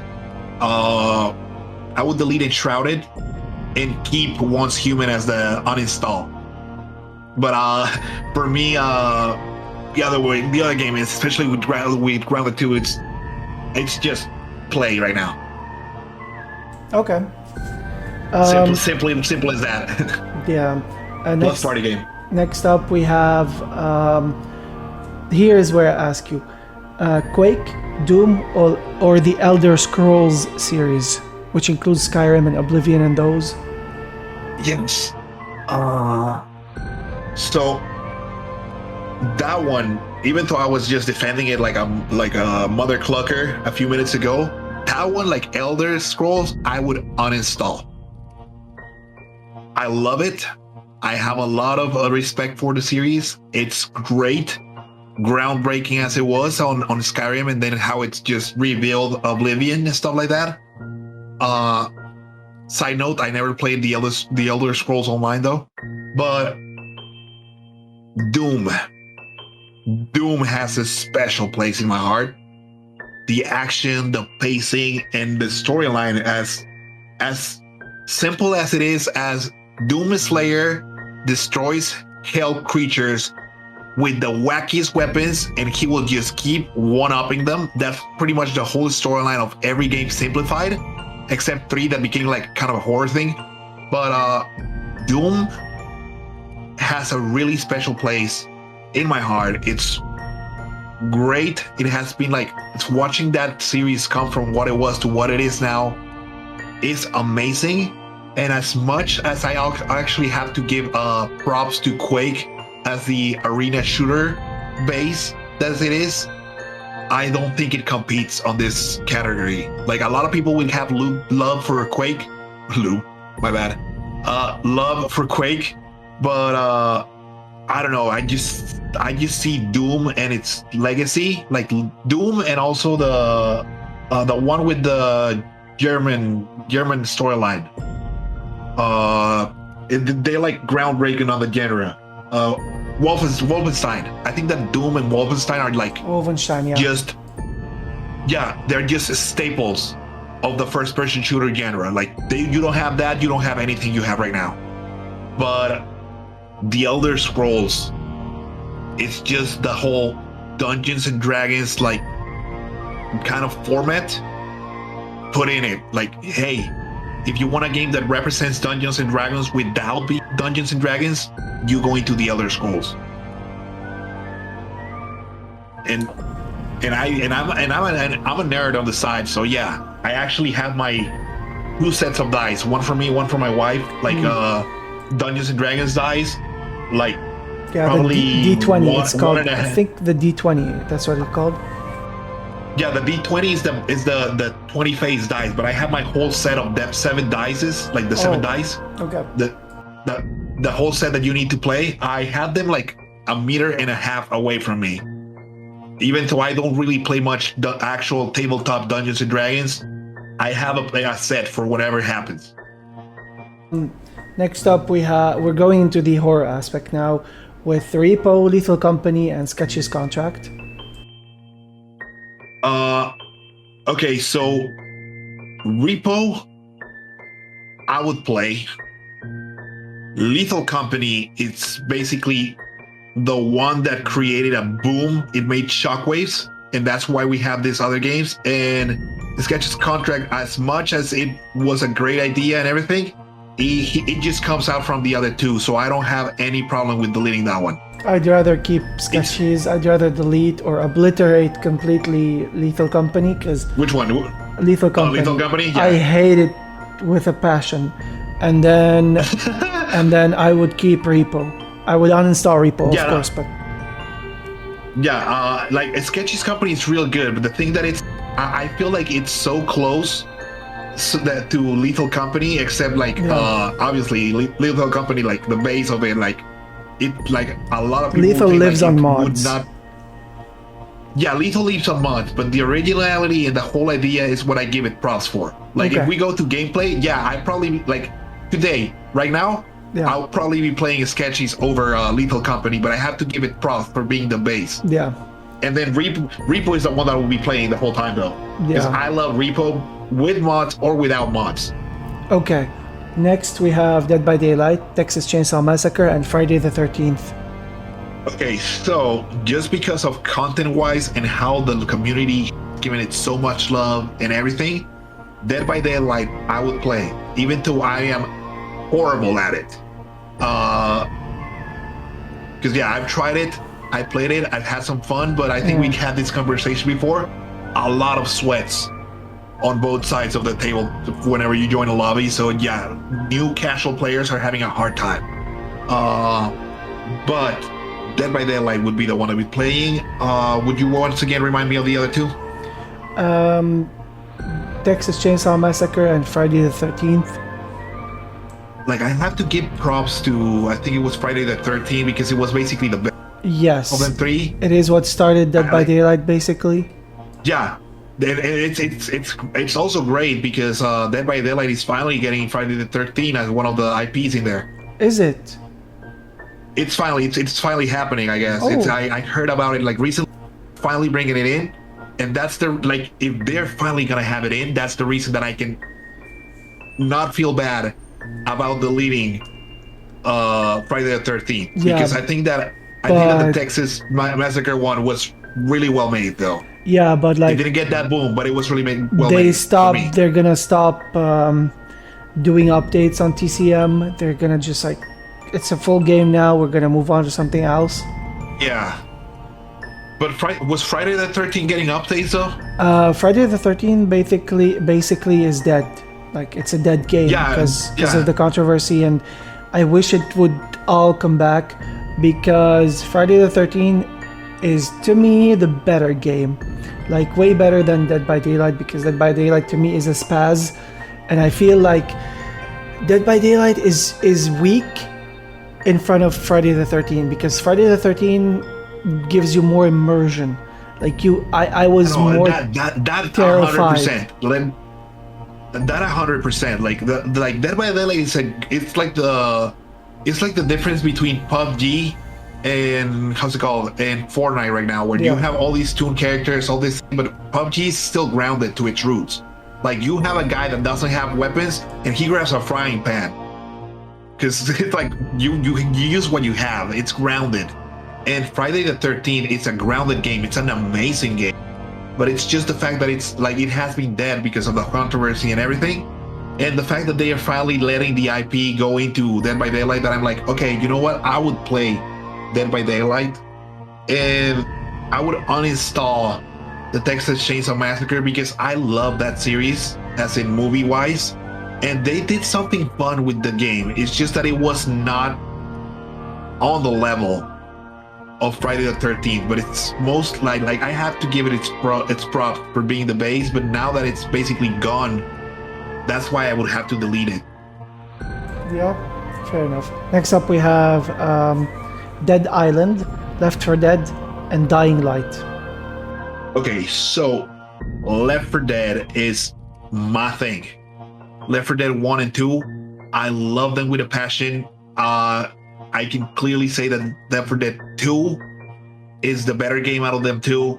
And even though it's not in the same IP, it's the same creators somewhat on the different studio. Yeah. But Turtle Rock's Back 4 Blood was actually a good attempt, even though it didn't go that well. Yeah, but like Left 4 Dead 2 is, I think Left 4 Dead 1 wasn't that good, so they added Left 4 Dead 1 into Left 4 Dead 2, and then they gave us like an option to play play both, or just do the one of them, like Left 4 Dead 1, and then do Left 4 Dead 2, or just do Left 4 Dead 2. Yeah, the thing is that I believe that after a while, they actually imported all the campaigns from Left 4 Dead 1 into Left 4 Dead 2. So they actually made it better and improved the system. But the thing is that Left 4 Dead 2 was such a groundbreaking experience, because the whole thing about having the zombie apocalypse happen and stuff like that, and have them be different difficulties, like not just like, hey, they hit harder and stuff like that, but they went with the realism idea where you won't have an HUD and everything, and you would also shoot your teammates and they would hurt. It's like, if you want to get immersed on a apocalypse, that's the game. That was the game. And then you had all these games like Versus, with 4 players would control 4 special infected, and it had so much good ideas, so much stuff. Then you would have the survival by waves hordes kind of thing, and it's like, man, this game is something else. And then Dead Rising is Dead like Island. the sandbox of I want to relax and just beat the crap out of sets. Dead Island, not Dead Rising. Dead Rising is later. Dead Island, I mean, yeah, Dead Rising is later, I forgot. But Dead Island, it's like the sandbox of, hey, I want to do this storyline for the sake of doing the storyline, but sometimes I just want to grab this freaking machete, fix it up with a few batteries, and just start slashing them and maybe throw it at them. Like, hell, making a freaking I think it was a football, right? There was a freaking football that you could turn into a freaking bomb grenade. I think so. For the first one, on the first one, because I think that the guy was a football player and he would start throwing stuff as his move. And then there's the other one. And one thing I have to mention it musically. Up to this date, I would still go and play "Who Do You Voodoo Bitch" on my playlist. I love that song from the first game so much. Oh my god, me and my friends, I don't know if you remember, what's her name? Sveti from the first one. Oh yeah. What's it called? What's her famous line? Oh my god. Like, champagne, like that. My friend would always say that. I'm like, shut up. Yeah, there were some really good lines, and then the storyline itself, like how Dead Island 1, Riptide, Dead Island 2 work. It's just the whole thing. I don't know if you ever played the DLC for Dead Island 1. I have them all. Like, it came with the pack that I got on Steam. Okay. So you know the storyline, like the whole hacker kind of thing that was trying to take the outbreak somewhere else and stuff like that, and then the girl who is infected, but it's a carrier and doesn't transmit it, but it could be used as a weapon or it could be used secure. And then you got this guy on the prison that he's good, like he seems to be well intended and a scaredy cat and everything.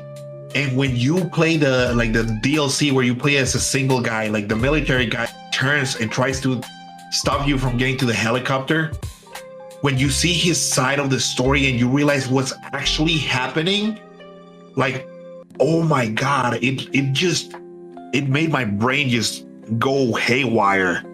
Like when you figure out what's going on, who is really the villain, who's the villain, how that guy was not actually evil, what it was he was trying to stop and things like that, and how crazy it was for him too. Is like the whole layers that they did on characters on the first one was a masterclass. And then Dead Island 2, like I didn't get that much into the storyline itself. As in, I was like, I'll drive the story wherever it goes. But I was like Dead not Island that. Like I like the game itself. It's pretty fun. It's better than the first one gameplay wise. But the storyline, I was like, I couldn't connect that well. I have to admit that I couldn't connect that well with the character as I did on the first one. But the game is so fun. It's so much more fun. Oh yeah. But yeah, like as a game, 2 is better than 1. But a storyline, there was this factor on the whole storyline of 1 that I loved. And then Riptide was a good side note. Yeah.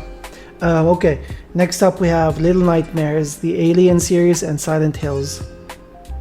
Okay, so just because I think I sidetracked for a second. It's Silent Hill, Resident Evil, Little Nightmares. Yes. Okay, no, Silent Hill. Sorry, Little Nightmares, the Alien series, and Silent Hill. Alien. Okay, Alien. Okay, that makes it so much easier. Yeah. So, Little Nightmares, I would uninstall because I love that series and I'm so eager for 3rd to come out. But I would play Silent Hill because I have so much love for all the storylines in Silent Hill, especially with all the endings they have and all the layers they have. And also, best horror game out there, even though it was not more than a horror teaser, it's PT. Hands down.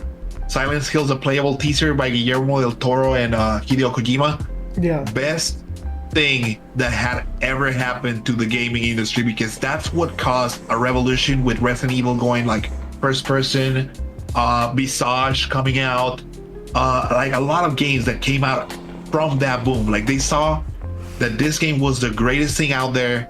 They went over budget. They canceled the project. Everybody was hurt inside, and it created a whole revolution with horror games on first person.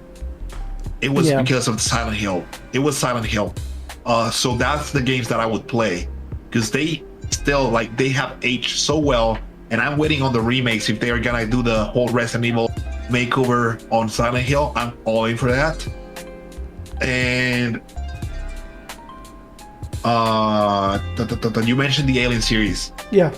My wife loves Alien as a movie series so much. It's her favorite horror IP.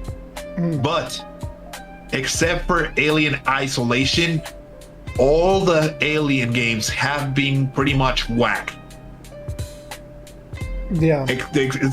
So I'm not gonna be able to counterweight all the bad games with Alien Isolation, even though the freaking AI was groundbreaking. Like giving the AI 2 different, like giving the freaking enemy character, the alien itself, 2 AI to work was amazing.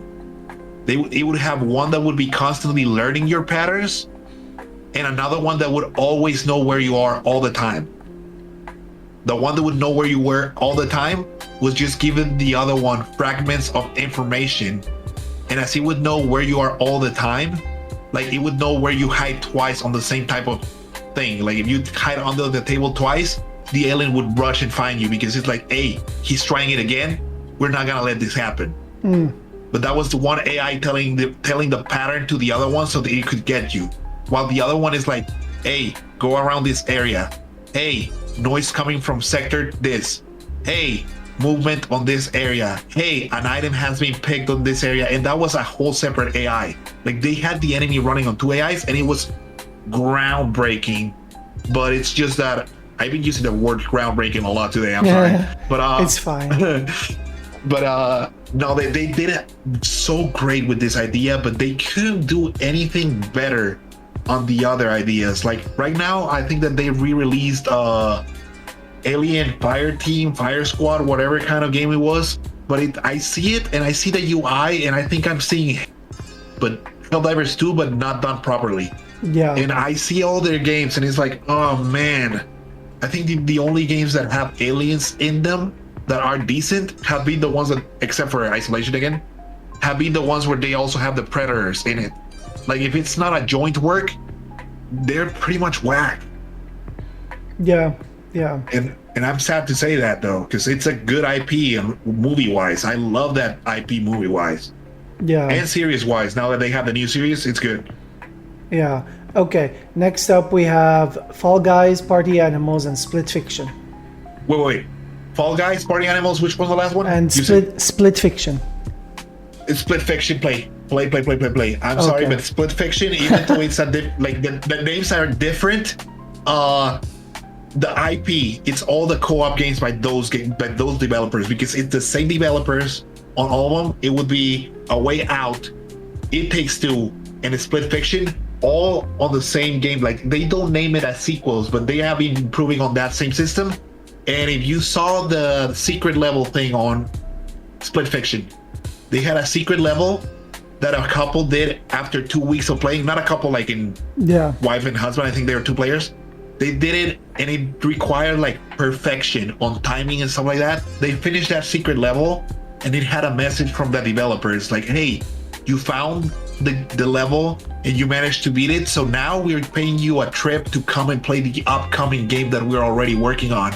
So that just confirmed that they are already making a fourth game on that line of games. And I'm so excited for that because me and my wife on stream have been playing both of them. We have yet to play on stream A Way Out, but it was the first one that made this boom. Yeah.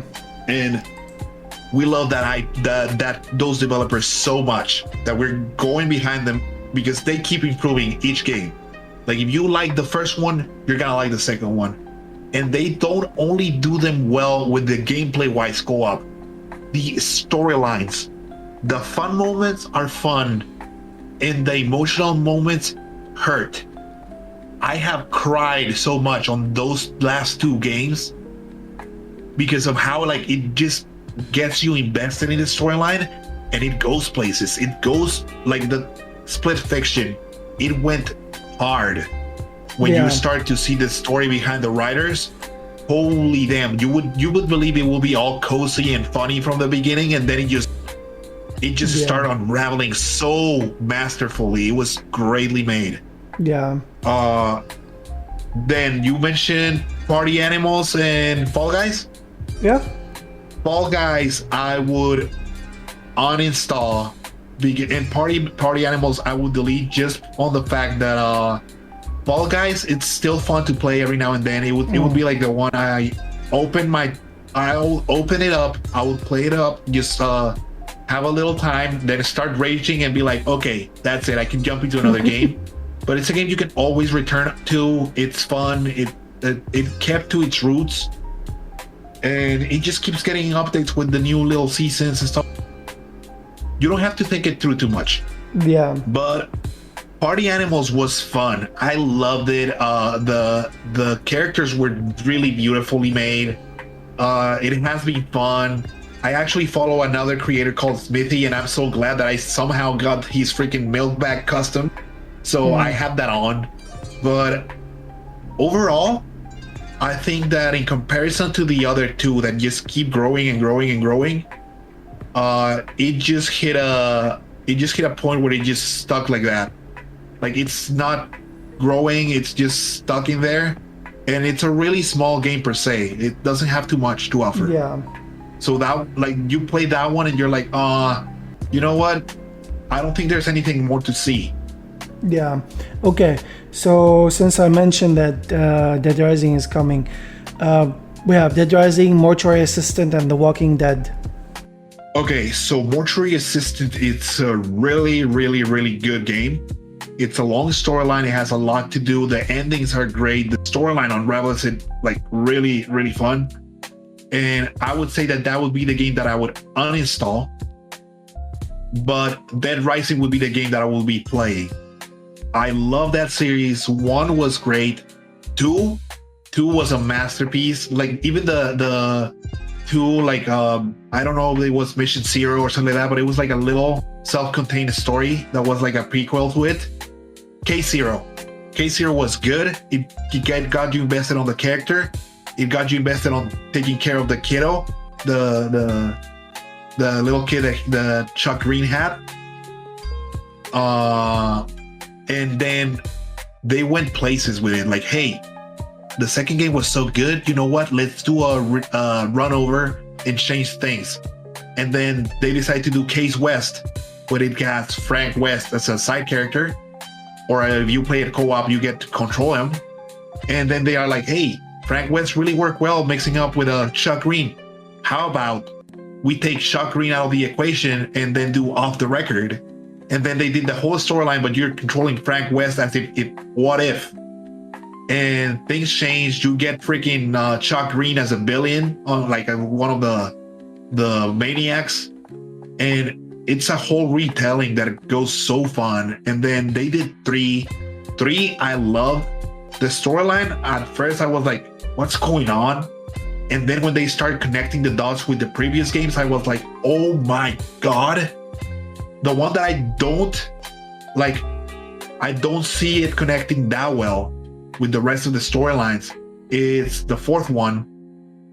But as a game itself, it was pretty fun. It was a really good experience. And then they did something where they turned Frank into a zombie for part of it, and you could still play him as a character. So they went out of the box to create a whole new idea that for people to enjoy, and it was really, really a good change of pace. Like they are outdoing themselves with coming up with new ideas, and I can get behind that any day of the week. Because they keep to its roots, but they keep changing something for you to stick with. Yeah. Okay. We are out of the horror aspect, of course, which one of them wasn't horror, but still. Next up, we have Pal World, Pokemon, and Paleo. Okay, so Pokemon Plague. It's an ageless monster. That thing would keep going. I think that I am gonna be free on my deathbed when they release a new game, and it could happen at any time in my life. If they were gonna still release Pokemon. They are. Not ZA, but next year there's like Gen 10 with like the new Pokemon. Oh yes. I can't wait. Hell, and then all the things that have spurred out of Pokemon. It's just so much like that. Like Palia I have seen, but I don't really like. I think I know it's a cozy game and stuff like that. And the thing is that Pal World is also like a create stuff, start growing, start grinding, but it also has like that little factor of it feeling like a little copy of Pokemon, except that you can give them guns, which is crazy. Also, you can basically, I don't know if you saw it, but the fact that you can basically have them work in your camps, it's fun. But the fact that there was a glitch where you could actually capture other humans and basically turn them into slaves with your Pokeballs. It's not a glitch, but oh my God, it's still there. It's not a glitch. Oh my God, the fact that they basically, like Pal World, it's just so funny with the ideas that they put in, but at the same time it's like so weird and so like I don't know. I think that I would uninstall Pal World because it's so funny and out of the pocket, but it's also because I am not that really well acquainted with Palia, except from watching other of my fellow streamers play it. But I don't know. For me, it's like the whole uninstall and delete between those two is not like really far apart. I have more solid options on other questions of this same day. So that one is like that one is like a weak decision. I could be switched off easily, but for now, I think I will keep it on the library but uninstall, because Palworld is just so out of pocket sometimes. Yeah. All right. Next up, we have Stardew Valley, Minecraft, and Valheim. Stardew Valley, Minecraft, and Valheim. Okay, so it's Minecraft. I would think I would uninstall because I loved it. I loved it for what it is. I never got too big into it, but I liked it. It's the whole game of, hey, I don't have a set goal in this game, so I will do whatever. And it created a whole genre of that kind of games now. But you start, you create, you keep growing, no win, no end. It's just what I want to do now. And that's a great idea. That's a whole, the game is yours to do whatever you want with it, and it's great. But I am not really that big of a fan, so I would not be playing it actively. So that means I would uninstall it. And then, could you remind me the other two options again? Yes. Oh, when I log in one. Valheim, Stardew Valley, Minecraft. Oh, Stardew Valley. Stardew Valley is the one that I would play. It's a classic. It's great. It's the whole keep working, keep getting more, keep grinding. But you do have a goal in that one. Goal-driven games a little bit more. And I liked it for what it is. And I enjoy seeing it with other people's play it. I enjoy playing it myself. I don't know. I have like really strong feelings towards Stardew. And Minecraft is an ageless monster too. It's just that it's not really one that will keep me hooked in, but it's made a whole generation of gamers now. Oh yeah, definitely. The last two are, of course, Kingdom Hearts, Final Fantasy, Persona. Okay, so Final Fantasy I'll play. Final Fantasy, it's a whole behemoth on its category. It's great, and then it's just the fact that the characters are so well known, even if you're not a player, because of how much of a meme some of them became. How much of the thirds they had on freaking Tifa Lockhart and all that stuff that is going, like, if I mention it, a lot of people are gonna pick up like those characters. Yeah, Cloud and his freaking sword, and Sephiroth and all that kind of stuff. Is like, oh my god, like those are names that you can come back to, and even though they are on one or two games of the list, you think, oh, I remember that. And then Final Fantasy, it's its whole behemoth. Then we got Kingdom Hearts, which is Disney working alongside with Final Fantasy. It's a W game, it's a W take on it, and I love it. The game is fun. The way they work with the storylines, it's really good. I believe that we talked about this and you skipped a chapter on some of the the Frozen one, but I love the third one. But the fourth one, I can't wait for it. But I would delete Final Fantasy from existence because, okay, you're weird, you're loved, I don't care about you, just go to other people, just go. It's like it's people's cup of tea, or it isn't. But I think that it's a fun one, you know. And then I think that the Persona type of games came out of Final Fantasy, and that's why I would delete Persona. No. It's actually Kingdom Hearts that came out of Final Fantasy. No, not like came out itself, but like the whole genre of the turn-based kind of gameplay. I think that I saw it first. Yeah. Like the JRPG, I think that it's just how much of a behemoth Final Fantasy is in comparison. But Persona has some good game, some good characters, and I would actually, even though it's not the same IP somehow, I would actually consider. I think it's Re Fantasio or something like that. The newest one that in the style. I don't know. Oh man, I I don't remember the exact name, but the thing is that Persona has had some good games. The storyline is good. It's the JRPG kind of game that I think that a lot of people are gonna pull up more for than actual Final Fantasy now. But for me, there's a whole thing on the legacy part, which I wouldn't be able to live with myself if I would delete Final Fantasy. But at the same time, I give a lot of props to Persona, and it's a lot of things that people have grown up with. However, Kingdom Hearts, I think it's the best part of Final Fantasy and the best part of playing with people's childhoods with Disney, except for the storyline getting kind of wacky as third one at some point, like keeping hard to track. But I enjoy it. I enjoy it so much. So I think hold on, let me rephrase my answers. I think that I would play Kingdom Hearts. Yeah. I would uninstall Final Fantasy because I think I said play Final Fantasy earlier, and that's wrong. I would play Kingdom Hearts. Okay.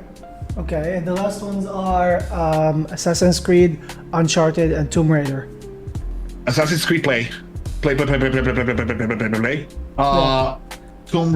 Raider. I love the original ones, especially the dumb kind of stuff that you could do, like playing with Lara on the mansion to just practice, and at some point trying to do a somersault, land on your head, and kill yourself, or actually get the butler inside the freezer and just keep him stuck in there, which I think that everybody who played that game did at least once, because we're all sick and twisted inside, but in a good way, I guess.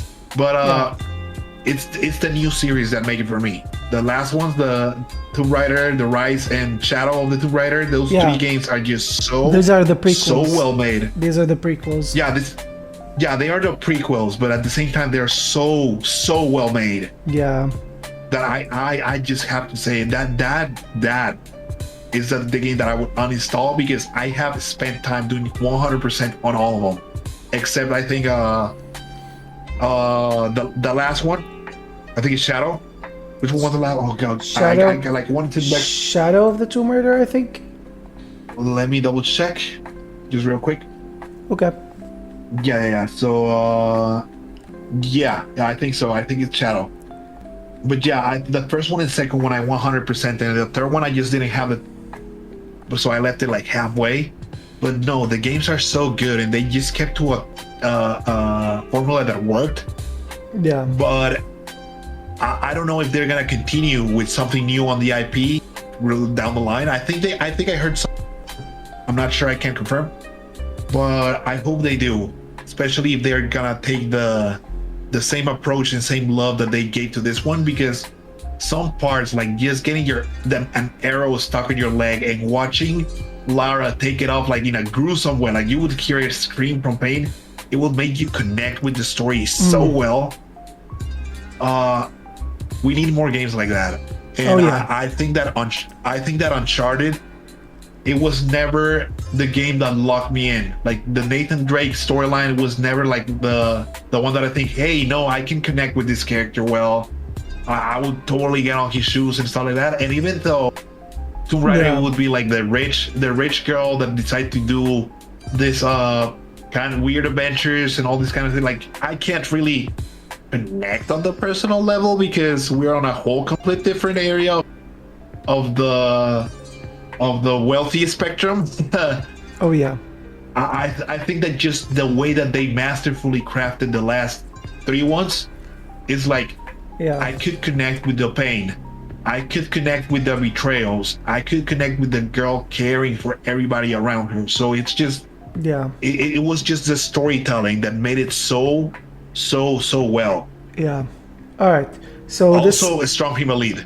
Yeah, of course. This is the last of this segment. Okay.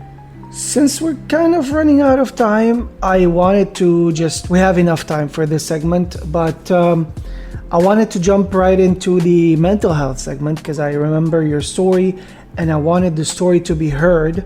If you don't mind telling it again, it's a life experience that I remember happened to you.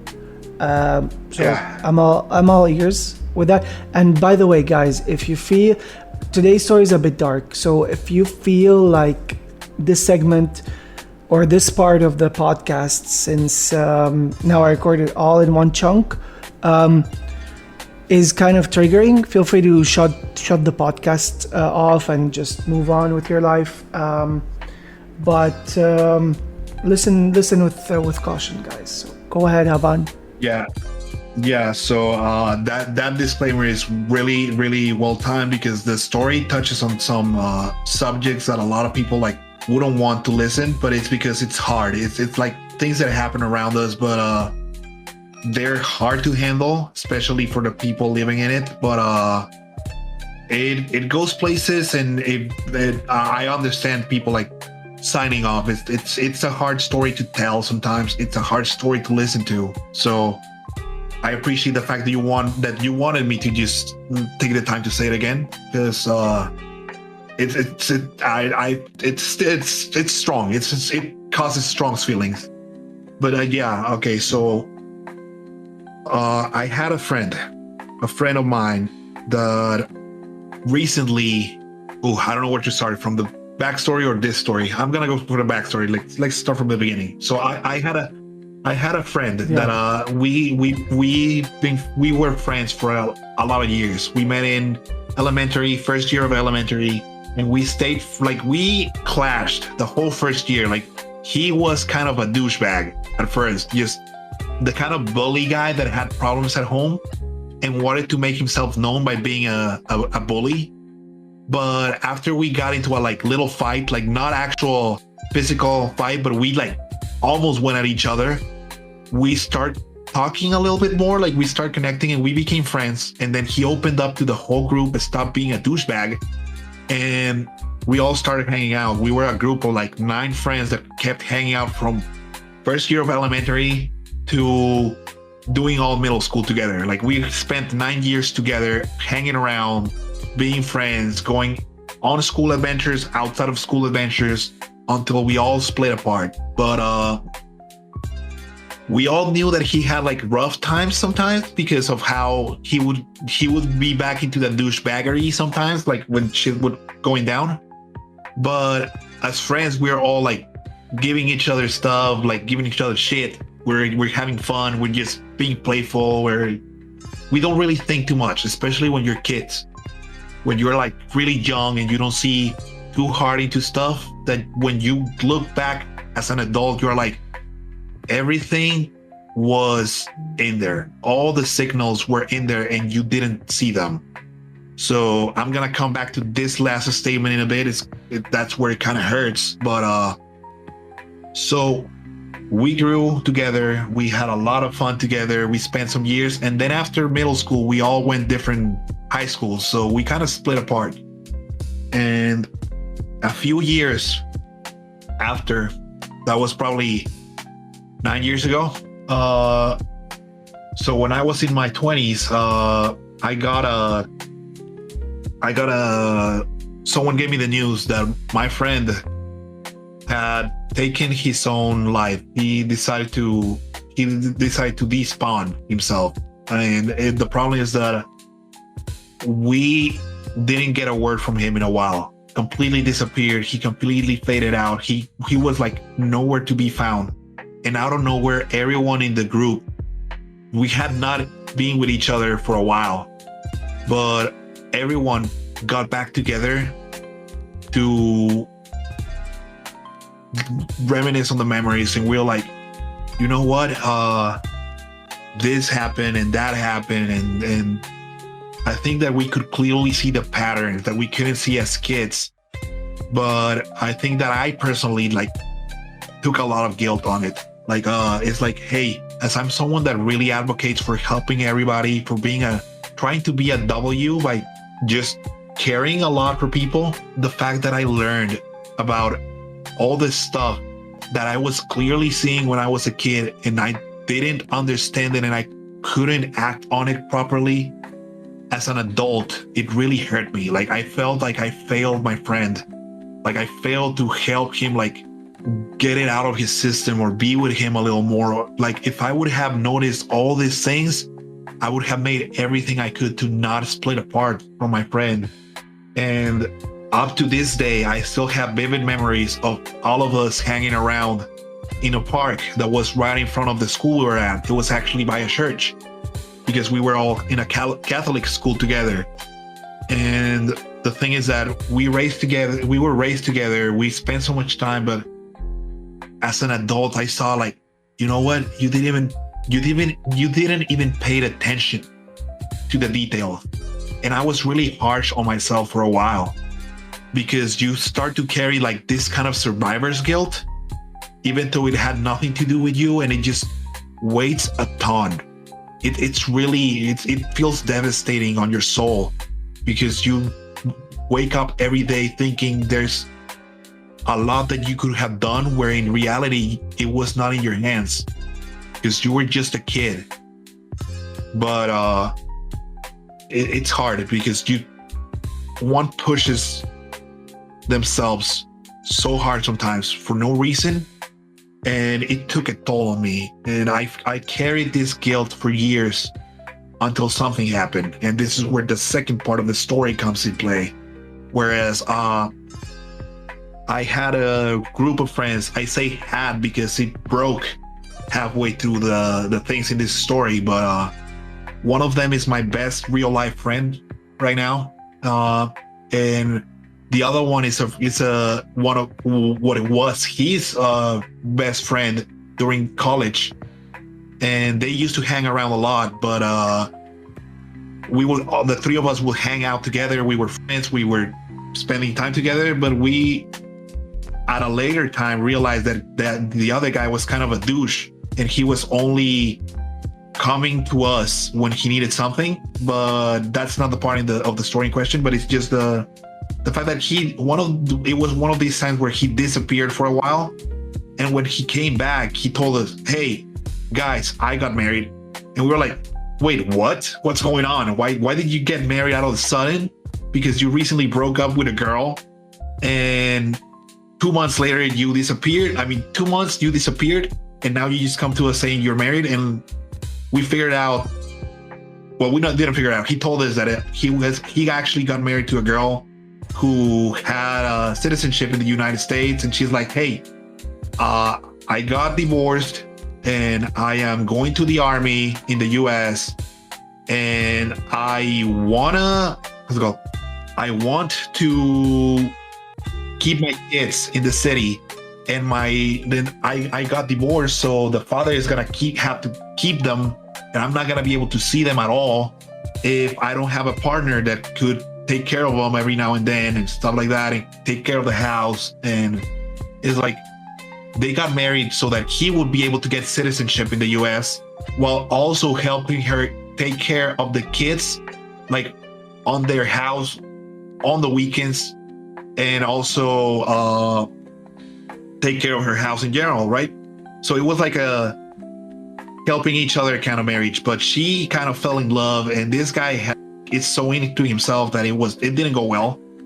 But she went to the army and then came back because she had some health issues that had to get them out honorable discharge. But she had to come back, and when she came back, we didn't hear much, but we had already spent some time before she left as a whole group. My best friend, this other friend, and me with our partners, like my wife, my best friend's at the time girlfriend, now fiance, and this guy who was a really good friend back then, and his now wife. We all got along together, and she fit in the group so well immediately that I think that my wife and her connected so strongly out of the bat, that they started hanging out a lot more without us. She would come over, we would spend some time together. Like when my friend was not doing shit, or he was just disappearing, we was like, "Hey, the six of us are gonna hang out," and she would arrive without him and just hang out with us, have some time. But we grew close. Like me, my wife, and her grew closer than I was with my friend at the time, because he just kept like pushing everything back, not hanging out with us. But we realized that one day she called to my wife, and she was like, "Hey, I wanted to call just to say my goodbyes." And that immediately rattled my wife. We were like, "Yo, what the hell is going on?" And she was like, no, I can't stand this anymore. I feel hurt. This guy doesn't care about me. I think he just used me and stuff like that and blah blah. And she was feeling so bad, and she had been medicated before for other stuff. And the thing is that she was about to take her life, but she decided to call my wife to say goodbyes because she felt so close that she required to say these goodbyes to leave in peace, right? So this call happens and my wife gets like shook, but she is like, okay, I need to keep this conversation going. Otherwise, this is where it ends. And she looks at me and she starts doing signals. She puts her on the speaker and I'm listening in and I'm like, yo, what now? And she's trying to keep the conversation going. Like, we understood that she was not wanting to end things right there. Like, she was still struggling to get help in like a non-active way. But my wife couldn't talk. It was a moment where she was on the breaking point. And I took over and I'm like, hey, what's going on? I see Luisa a little rattling and she's like, oh, I'm sorry. I didn't want her to wanted to call to say goodbye because I'm not feeling well. I can't stand this anymore. And her voice was breaking while she was saying that. I'm a little more chill talking this story years after, but I was shook too. But my mind said, keep her talking. And over time, over the phone call, we were like, hey, I'll keep the talk going, get ready to go out. We were in the middle of the night in our PJs, ready, watching series, watching movies like the usual. And we're like, hey, get ready.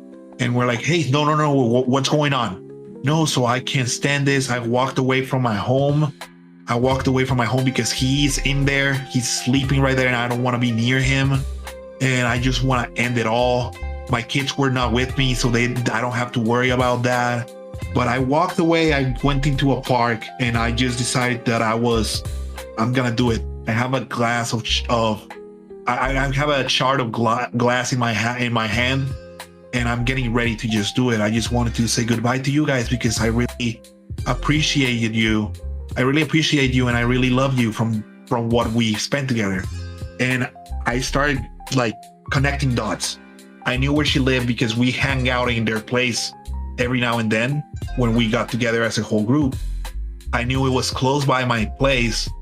Well, my old place where I was living with my parents, it was like a few minutes away. So I knew the area. I used to walk around there a lot. And I was like, okay, parks around that area. Which park should she have gone to?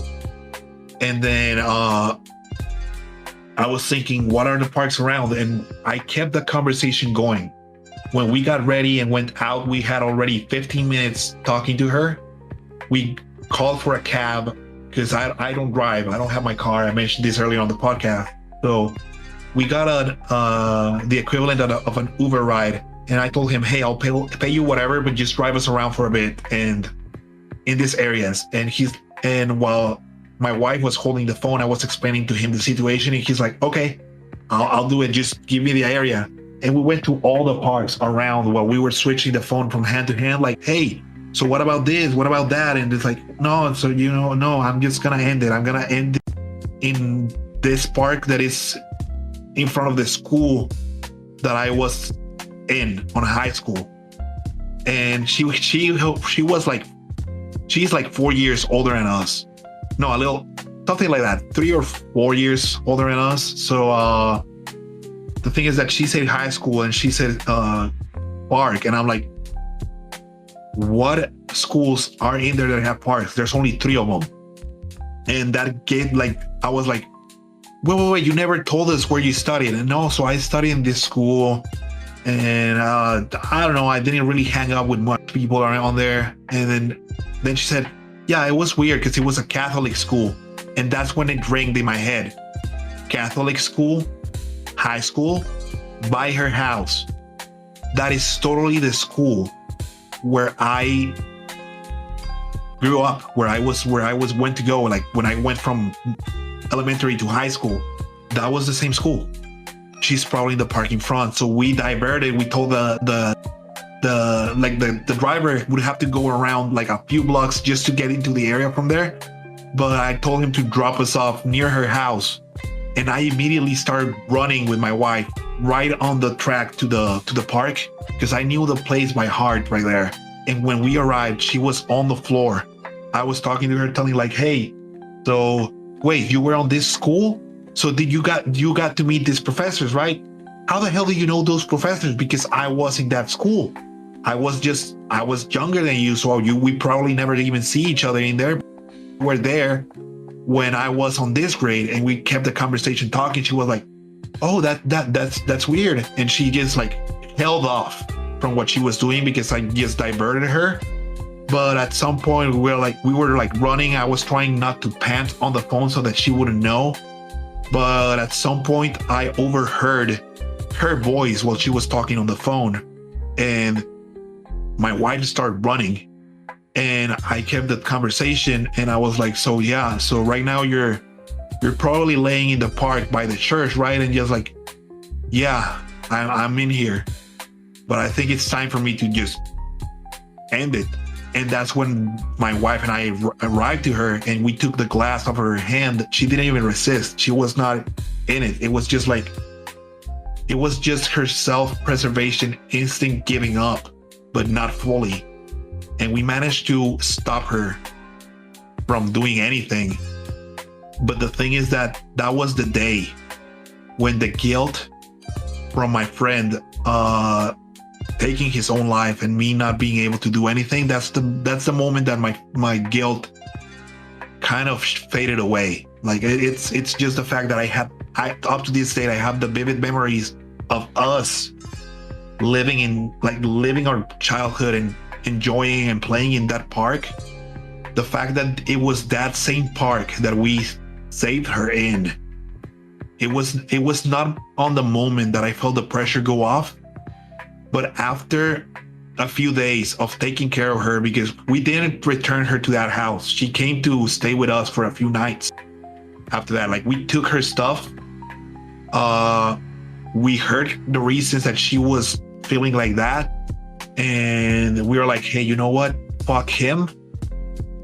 Fuck all the shit that he's doing. He's an asshole," and we just realized that. And we're gonna pick up the stuff you need while he's sleeping, and you were gonna come with us. So we took her in for a while, and while we were taking care of her, I started to feel the pressure come off of my shoulders. Like, "Hey, you couldn't do anything before, but now you did something. You like, I felt like I lost someone. Like, it was my fault that I lost someone. But then I kind of felt in my own head that I repaid my debt by saving a life. And I don't feel like a hero. I just feel like I'm not a villain anymore, or something like that. It's weird to like explain this part of the story, but it's just like I carried so much guilt from not seeing the signal the first time that I felt relief when I managed to connect the dots in order to save a life. And the thing is that after a lot of stuff happened, we made our best to make her feel good, to make her like get back on her feet and stuff like that. And once she was good, we managed to get her back into her house alone. And things just kept their way afterwards. But it's just the whole thing about having this guilt, about not looking at the signals that I would encourage anybody.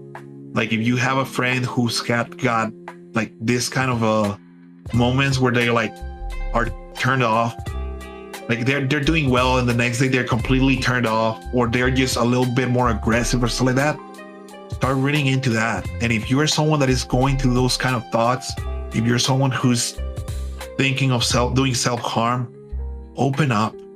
There's always someone that is going to be listening, even if you don't see it right now. Like, your mind will close.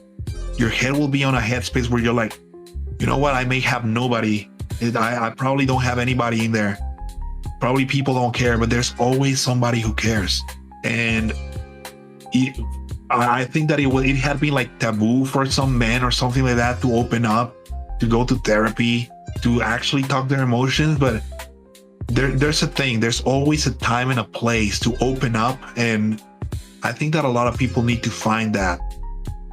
We are, like, as I said before, we are social creatures. We need help.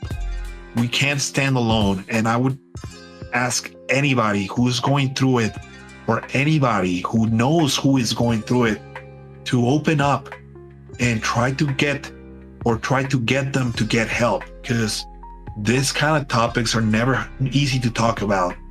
They never feel good for anybody. But being someone that saw the experience from the outside, I am just saying that it needs to be done, because a lot of lives can be saved just from a single conversation, just from taking the time to listen and making someone feel like they have a place to go, you know.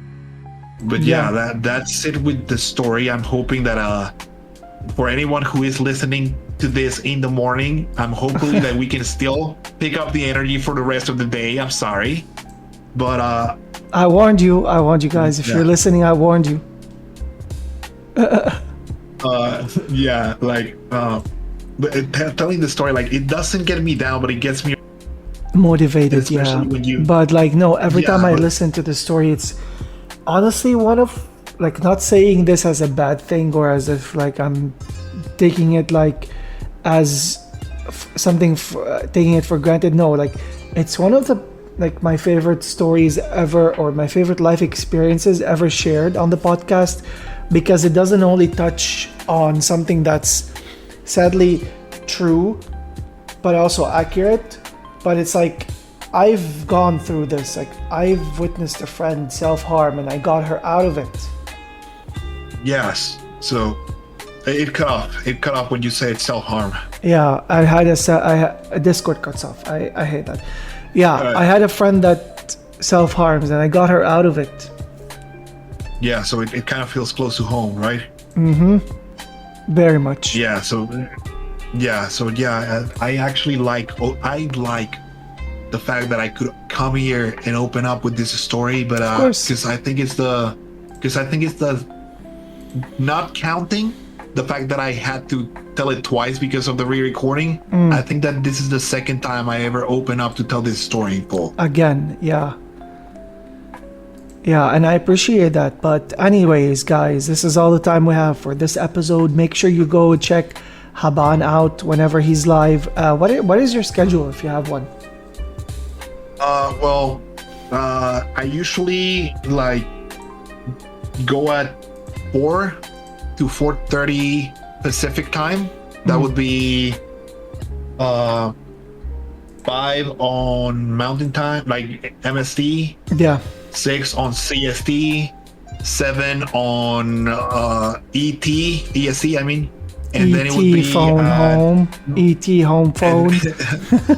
And then it would be at midnight for UK. Those are the 5. So 2 a.m. for me. So that I have in my head. 2 a.m. for me. 2 a.m. for you.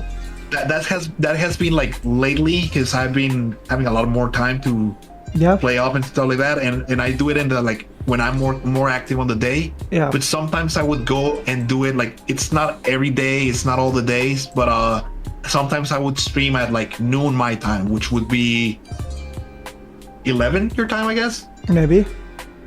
If you're PST, 11 a.m. my time, probably. Or no, hold on, 11 p.m. my time, yeah. PT. Yeah. It's PT, so yeah. Yeah, so how I calculate Pacific is, if you're calculating Pacific to get my time, take away 2 hours and flip the time of day. Yeah. Because we're 10 hours apart. It would be, so it would be, if it's around noon, it would be like 10 your time, 10 to 11 your time. Yeah, PM, yeah. But anyways, go check out my friend Haban, h7ban on Twitch. Drop him a follow, hang out with him and his wife. They're both really bring the hype to your stream, to not to your, but to Twitch, to the streams. Whenever I can, I sneak a lurk in there, even though I don't say anything sometimes. But as of recently, my mind has been like smushed jello, honestly, like literally smushed jello. Like smashed jello is everything that can describe my mind, because there's been drama, there's been upgrades, there's been life happening, there's been a lot. Nothing Twitch related, but the drama is Twitch related, but still, like, nothing too taxing. But still, like, I think after the birthday, which is when the podcast should be out, probably on the 27th of August, which is the day it's releasing, I should have probably more of a clear mind, and I should be dropping into more streams. But thank you for listening, guys, and thank you, Haban, for willing to do this again. Always, whenever. Of course. I'm loving this experience. I mean, if the podcast carries on for a year, again, I might have you there, because I'm thinking of having very early guests that were on here again, because I have specific numbers for them, like 111, 123, 142, 121, for example. Like, I have specific numbers for them. But I'll see you guys in the next one. Bye.